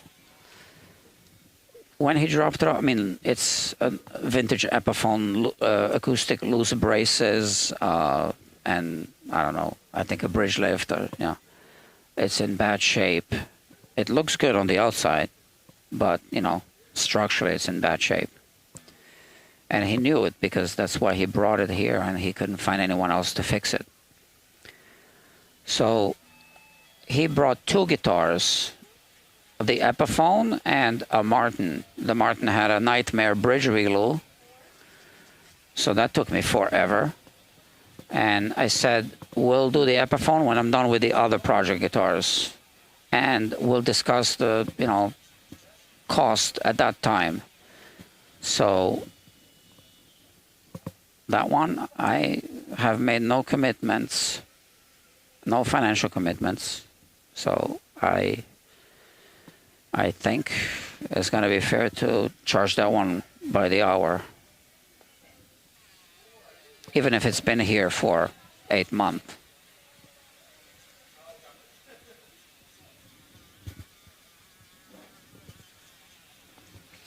I see some comments. I can't see. It's too far. I can't see what it says. But I think there's only one person watching. More people will be watching after work. But this guitar will be done. This guitar is almost done now, right? A little touch up on the nut. Finish the fingerboard. A little touch up on the nut. And that's it.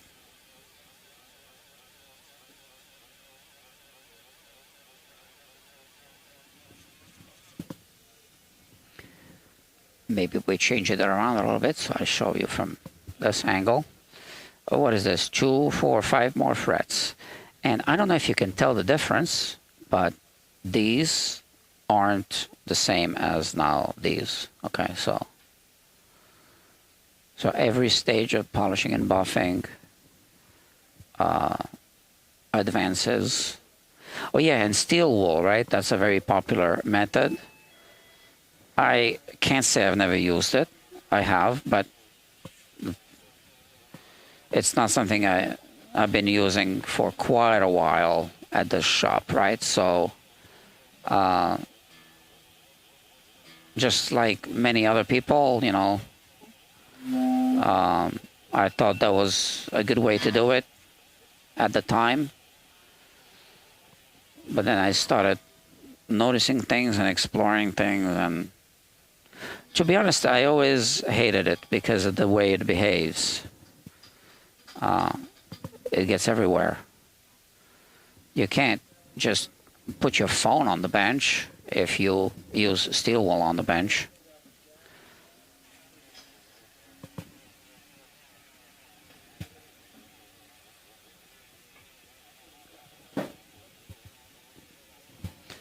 It messes up your electronic equipment. So here I have a lot of electronic. I have cameras, I have a switcher, microscope.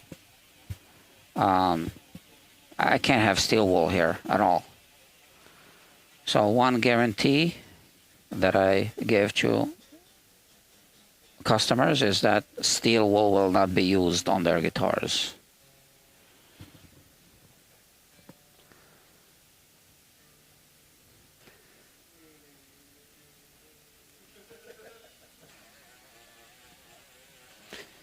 Three more.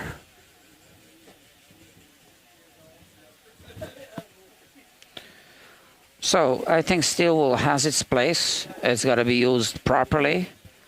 But again, it's just going to depend on the level of service offered.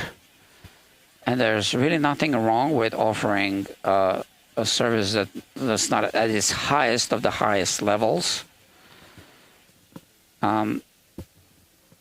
But the two need to be separate if steel wool is going to be around, right? So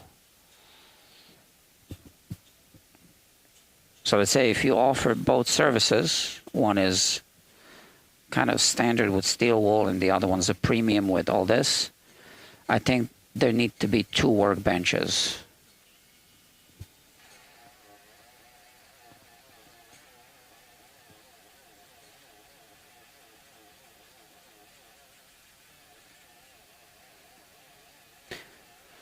But yeah, it does make it look nice when you rub steel wool over the fingerboard.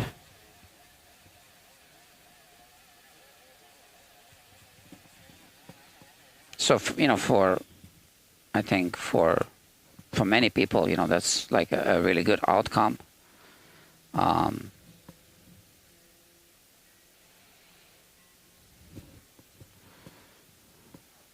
I do offer the service of steel wool removal from pickups. Yeah.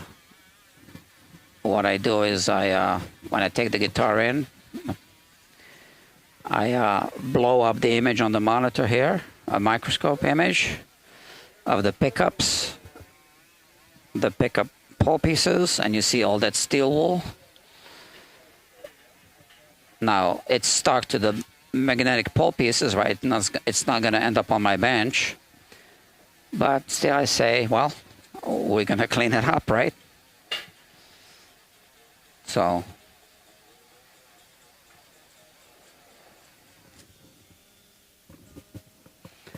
okay. Now, this one is cold enough now, I charge it. And this one doesn't warm up like that. Now, I know I was turning it on and off, but even when I don't turn it on and off, when I have this a fret shield, it doesn't warm up nearly as much as the other one. Okay, let me think. Now comes oiling, where I have it here. This is the Guitar Quackery Fretboard Rejuvenator. Yeah, what is it? I'll tell you what it is. It's a secret. Secret ingredients.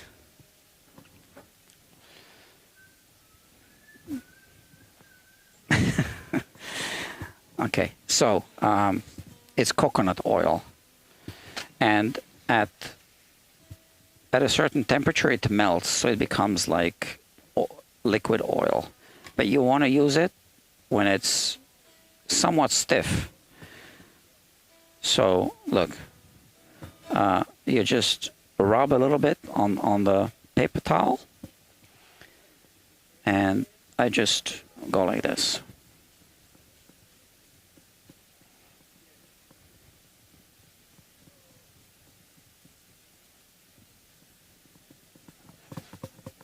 And I go in this direction, and I don't put big blobs of it because I don't want it between the fret tangs and the fret slots. So I don't actually want it to melt into a liquid. I just want to apply it.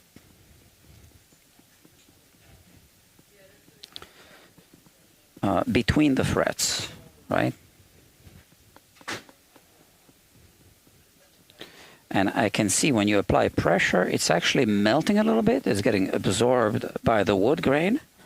And every fingerboard is going to be different.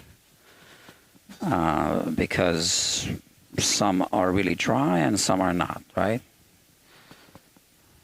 Some are really porous. And so we don't want it to start sweating oil. And also it's removing some of this buffing compound now, right? So it's also cleaning.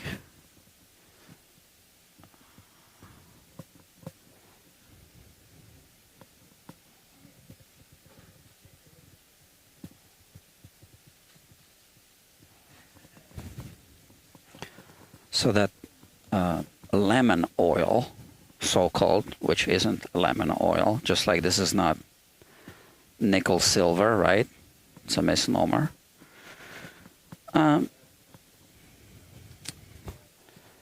the lemon oil, if you let it wick between the fret tank and the fret slot, it can weaken that mechanical connection between the fret tank and the fret slot. And then I've seen frets move. I actually made a video about it. I didn't publish the video yet, but I have recordings.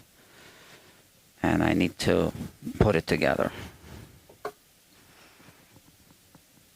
Now, in that case, it wasn't because of the oil. It was because of the way the guitar was made. Yeah.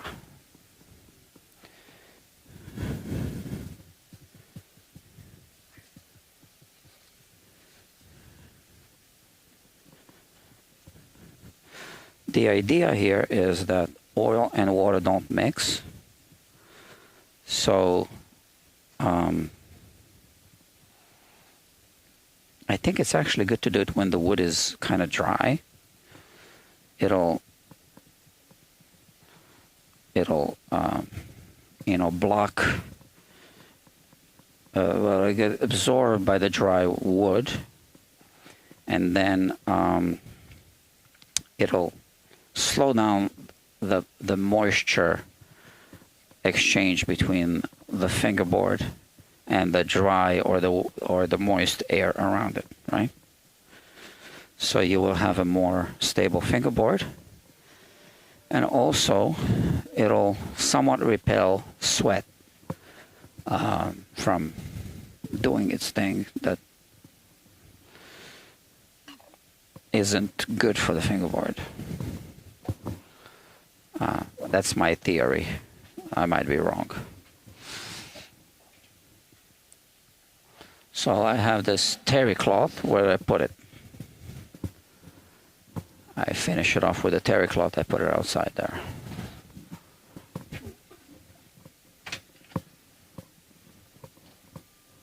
This one.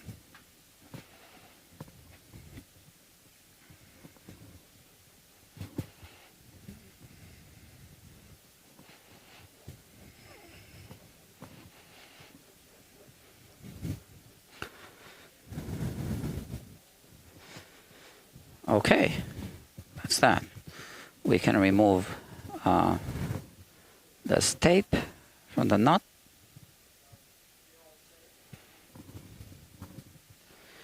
Yeah, I mean, I think it's good. I put this away.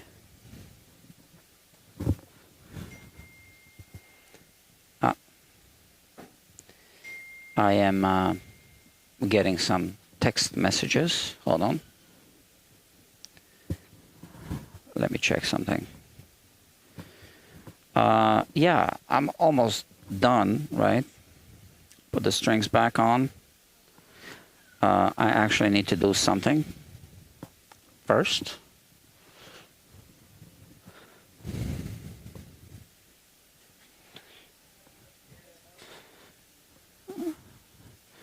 So I'm again going over the individual frets.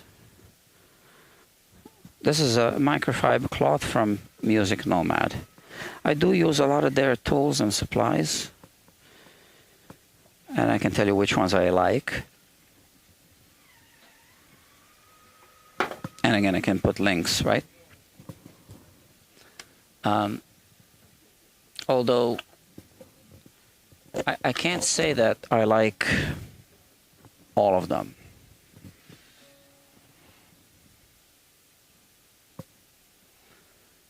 Some of them I like more than others.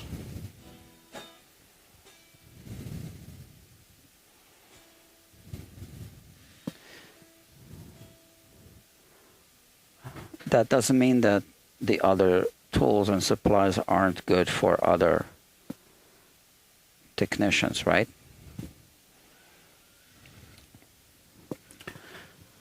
I'm just giving you my my take on how it works for me.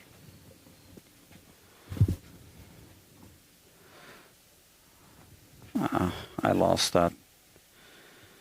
Okay.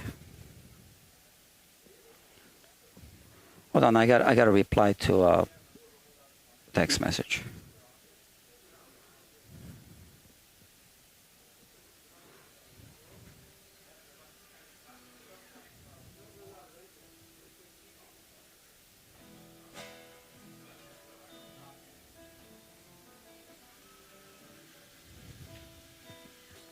Okay. Thank you for your patience.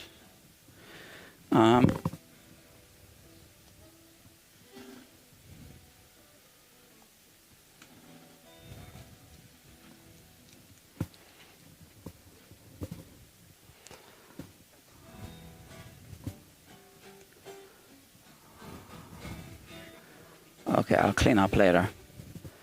Let me see. Yeah, not a bad idea in this case to put some coconut oil on this bridge. It is a bit dry. It is a bit dry. Let me check on the batteries here. Oh yeah, this needs to be charged. What about my mic? Sometimes it cuts off because I forget that I'm on a battery thingy. Yeah, so I almost forgot this. So, you know, the bridge should also be oiled sometimes. So, same thing.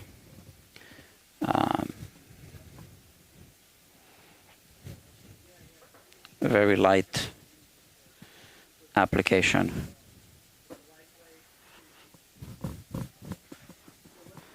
Okay, just like that.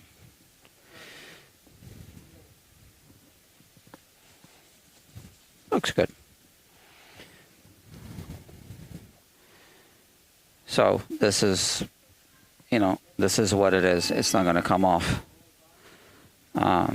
We have the back, and I'm going to have to install this. It's a little bit too tight. I don't need to even clean anything here. Maybe just here a little bit.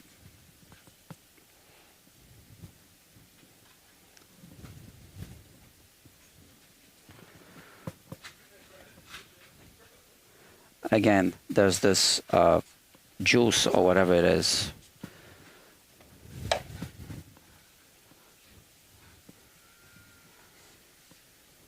So unlike polyfinish, nitro never actually goes through a curing process.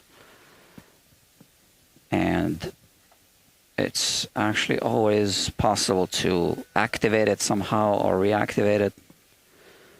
So which is why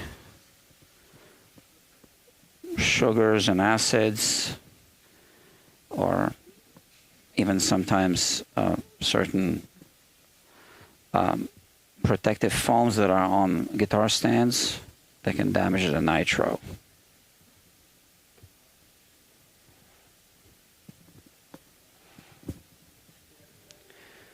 That's that. Okay.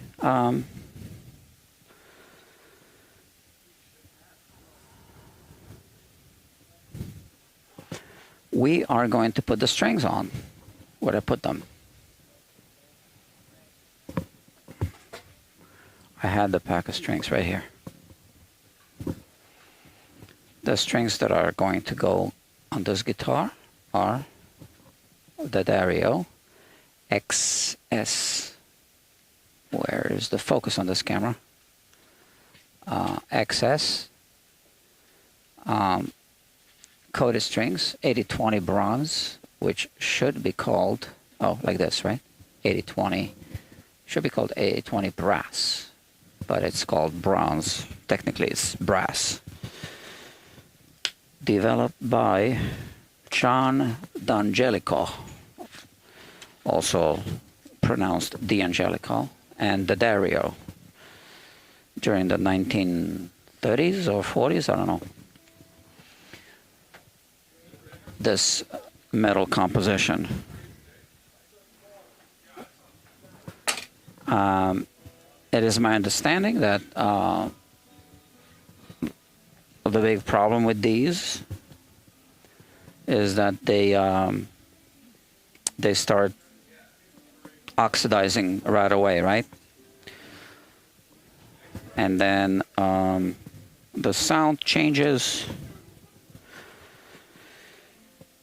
etc. Don't sound good anymore. So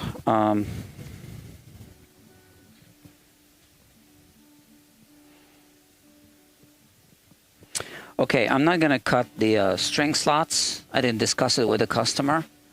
We can always do it later. So the break angle is still going to be okay-ish over the saddle. But we can always do it at some later time if he chooses to do so.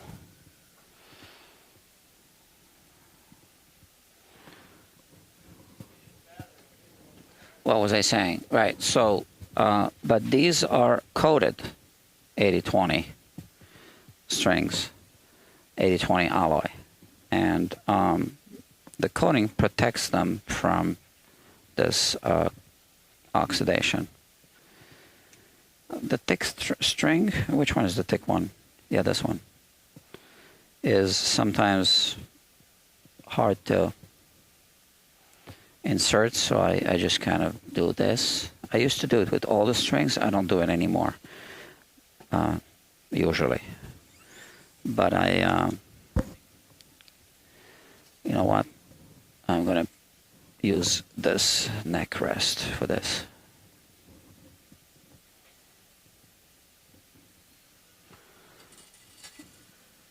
Because of these little things that hold the strings. Okay. Yeah. So yeah, I used to do this with all the strings, hold the ball, and just kind of, just to make sure that it goes in the right direction. A couple of times it resulted in premature string breakage. So I'm kind of either more careful how I do it, or sometimes I just don't do it at all, or I just do it a little bit less of a severe kink, or whatever you want to call it.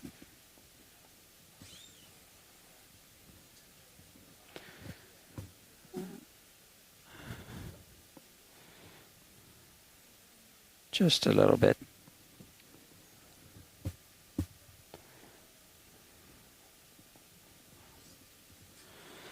I already examined the guitar on the inside. I'm not going to do it now just for the sake of the live stream. I've examined it, so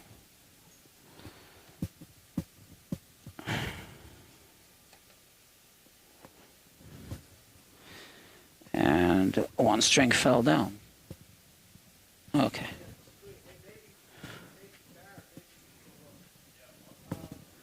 Here you go.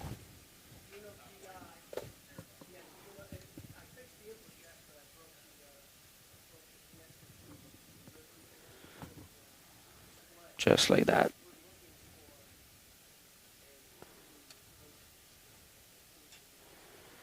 I like to make sure that the cylindrical ball end is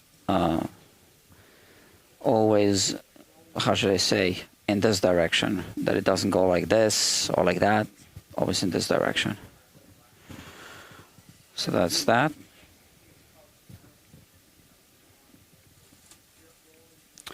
And I set up all the tuners in the same directions, in the same direction before I start the restringing. Unless I forget to do it, like I almost just did.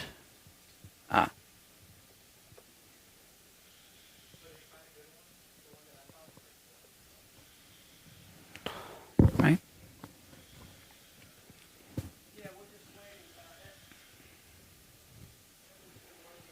This is my switcher app. I want to put all the sharp objects away. This goes away.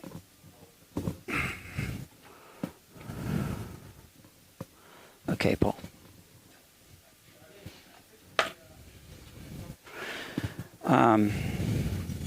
Yeah, so I want to make sure that they're all like this. And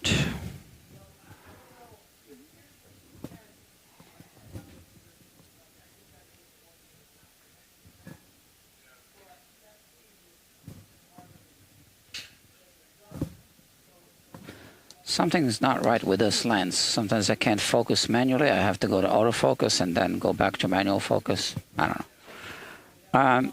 What am I doing now? Let me check here. Okay. Comments. You don't breathe it. No contact. Oh my God, guitar facts. You keep the name. I don't want to call it guitar facts. Or maybe I should. I don't know. I'll watch it because you're fixing my bandmate's guitar right now. Oh, is that so? And I had the wrong camera on. This is your bandmate's guitar. Trying to spread the word. Thank you, doctor. Thank you. Yeah, and there's an SG here. Your bandmate's SG, right?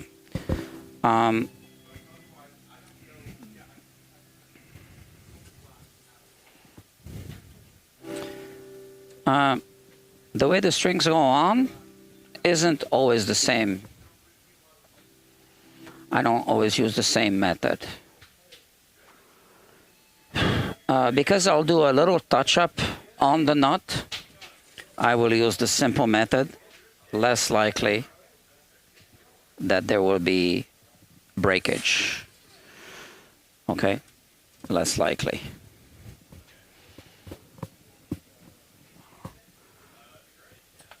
So I will not lock the strings. This isn't, hold on, a Bixby guitar. I will just use the very simple method like this.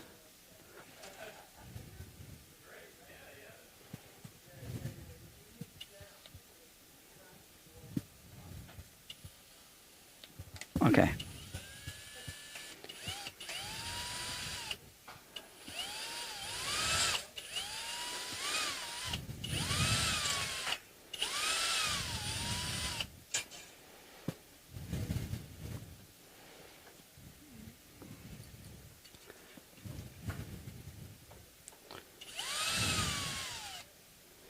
As you can see, I'm holding it above the nut, and then I drop it in. We do need string cutters.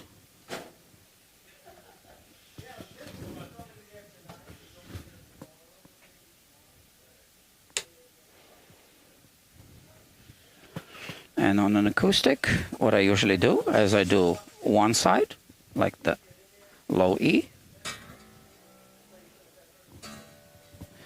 and then I do the high E to hold down the saddle on both sides. That's the idea.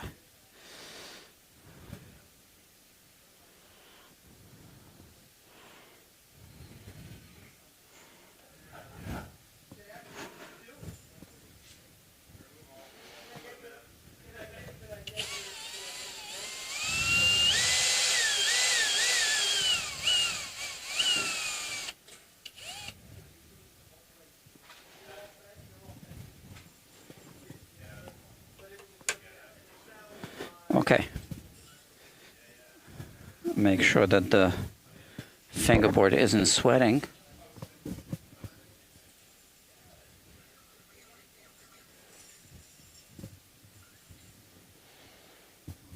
Let me put this away. This is in the way. Okay. So now I have all the strings on this side. Obviously, I just continue with the treble side.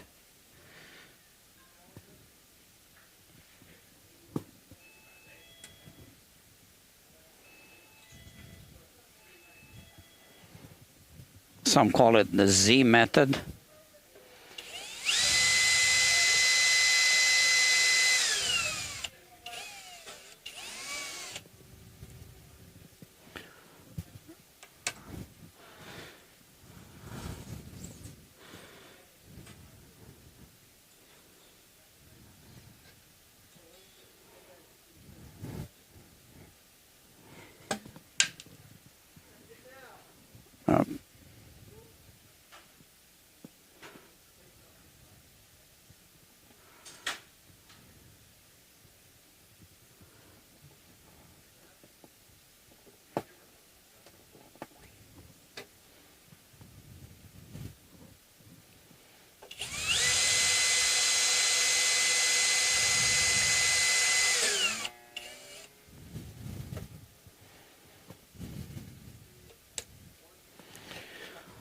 Okay.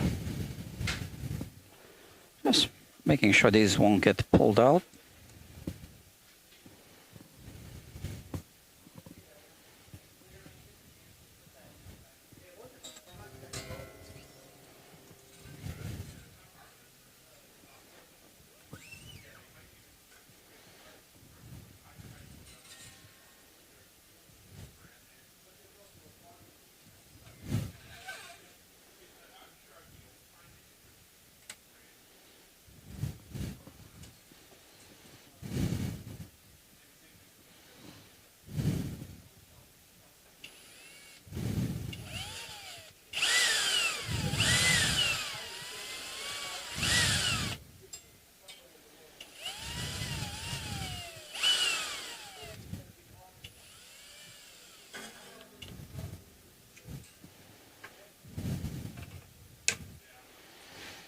We are, in fact, almost done.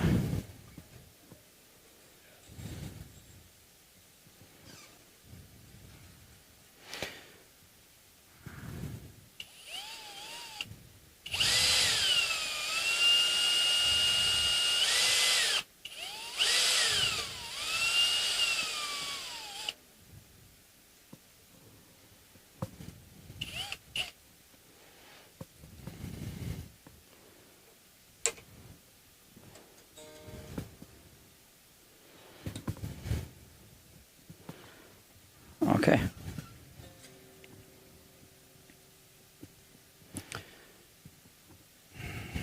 Like I said, I recycle strings. So these are the string fragments.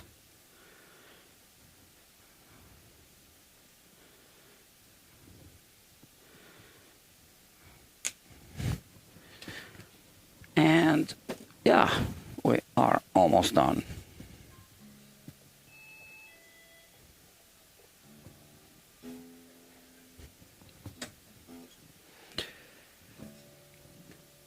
Oh, I don't think you hear this.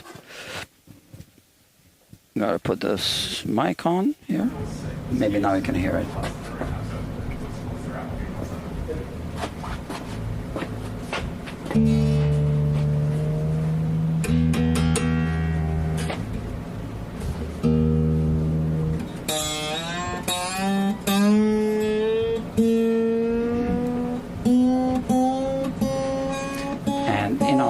It's also good to, I guess, tune it one side and then the other for the same reason on an acoustic,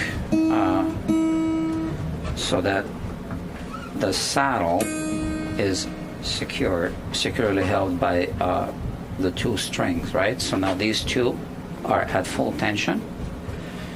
I just pre-stretch just a tiny little bit.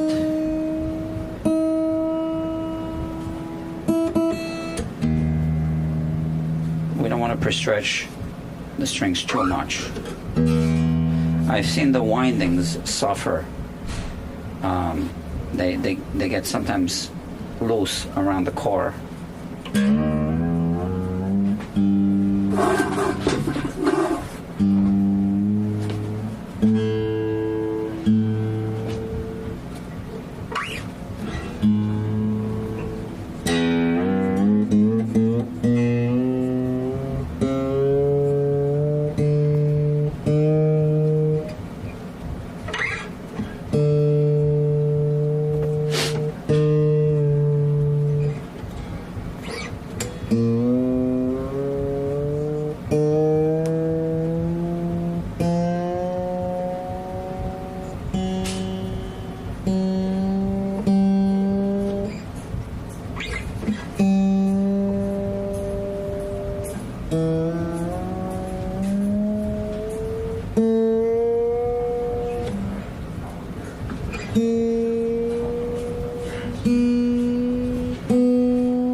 The B tuner has a spot on the gear that feels like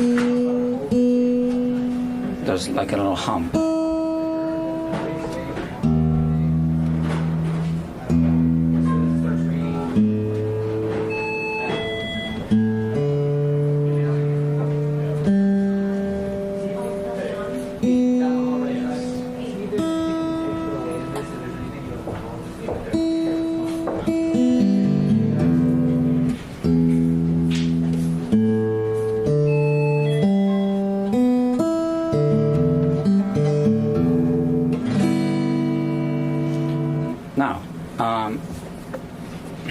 the nut.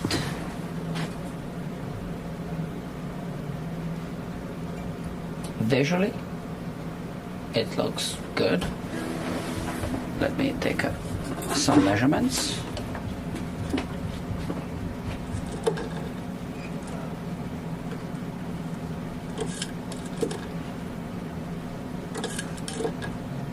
Oh, I was pushing with the finger at the back end.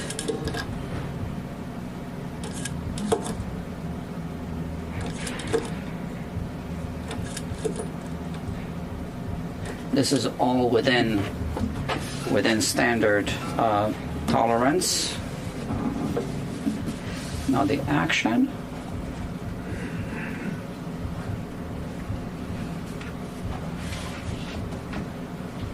Or audio here is the same as it was before. Yeah, I think.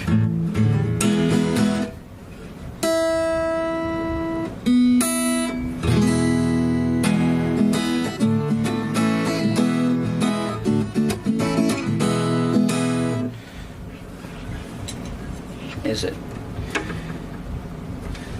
I gotta check the relief of the neck, because it is possible that the neck went into a little bit more of a back bow after it absorbed all the oil, after the fingerboard absorbed the oil. So I have the feeler gauges right here.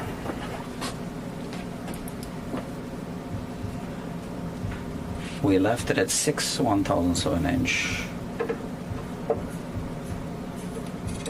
Yeah, it did go a little bit into a back bow.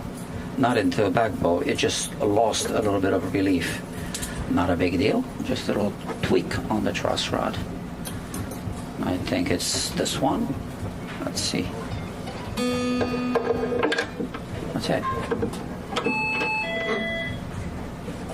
So we need to release.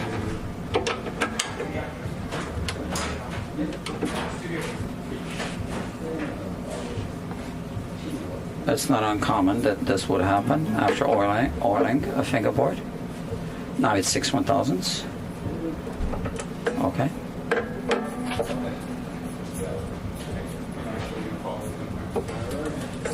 Yes, 8 doesn't go, 6 goes through. Now I think it's exactly, the action is going to be exactly the same as it was. It should be, because nothing else changed, except maybe the soundboard deflection, if it did.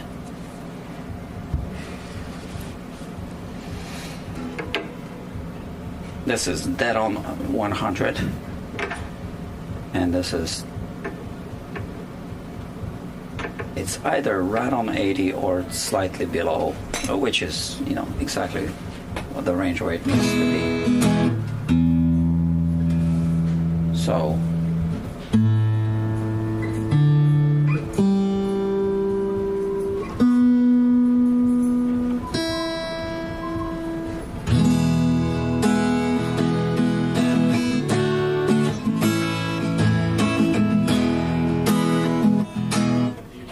yeah, it plays well.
So one thing that I always do whenever I should say whenever I don't forget, right? But generally when I finish, I take a picture for the family album, and I do this. On the screen, I put my logo, and then I clean up a little bit so that it looks more presentable.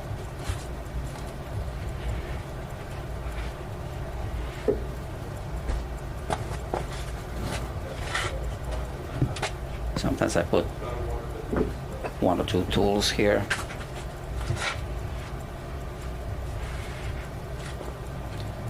Sometimes I bring the microscope here. So we didn't have to touch up the nut.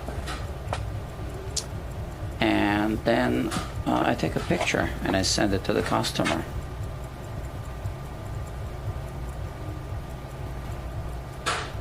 Just like that. Camera.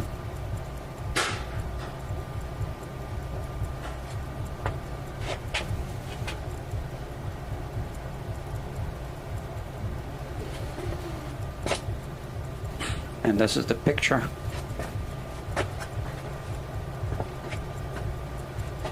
So this has basically my information. It says Guitar Quackery and the picture of the guitar. So now I just write a short message, done, and I send it. And that's it. So now the customer receives this, and then we discuss a pickup appointment time, and then every customer has a chance to show this to their friends or bandmates, and right away it has the name of the shop right there. Right? So that's okay. So if you liked what you saw, make sure it was, I was hoping to make it to the SG. Yeah, you gotta run. Okay, no problem. The SG will be maybe later tonight or maybe tomorrow. I don't know. I do have other guitars to work on. I just want to make sure it's done by Saturday evening. Yeah. Yeah, no problem. You gotta run. Make sure you click like before you run. Yeah, and say hi to your bandmate, and I will text him. All right. Thank you very much for watching. If you feel you learned anything useful, you can click the link below that says buy me a coffee if you want to buy me a coffee. If you don't, that's fine. And that's it. Oh, we have 2 viewers now. Another viewer. Okay, so I'm confused if it's the bandmate watching. But I just completed the work on this guitar. This is the guitar on the bench. Right here, this Martin 0015M. Yeah, so it's completed now. And this is on a playlist. It's a 2-part series. And feel free to watch this playlist. I will be streaming more later today and tonight. All right, so thank you very much for watching, and let's talk soon.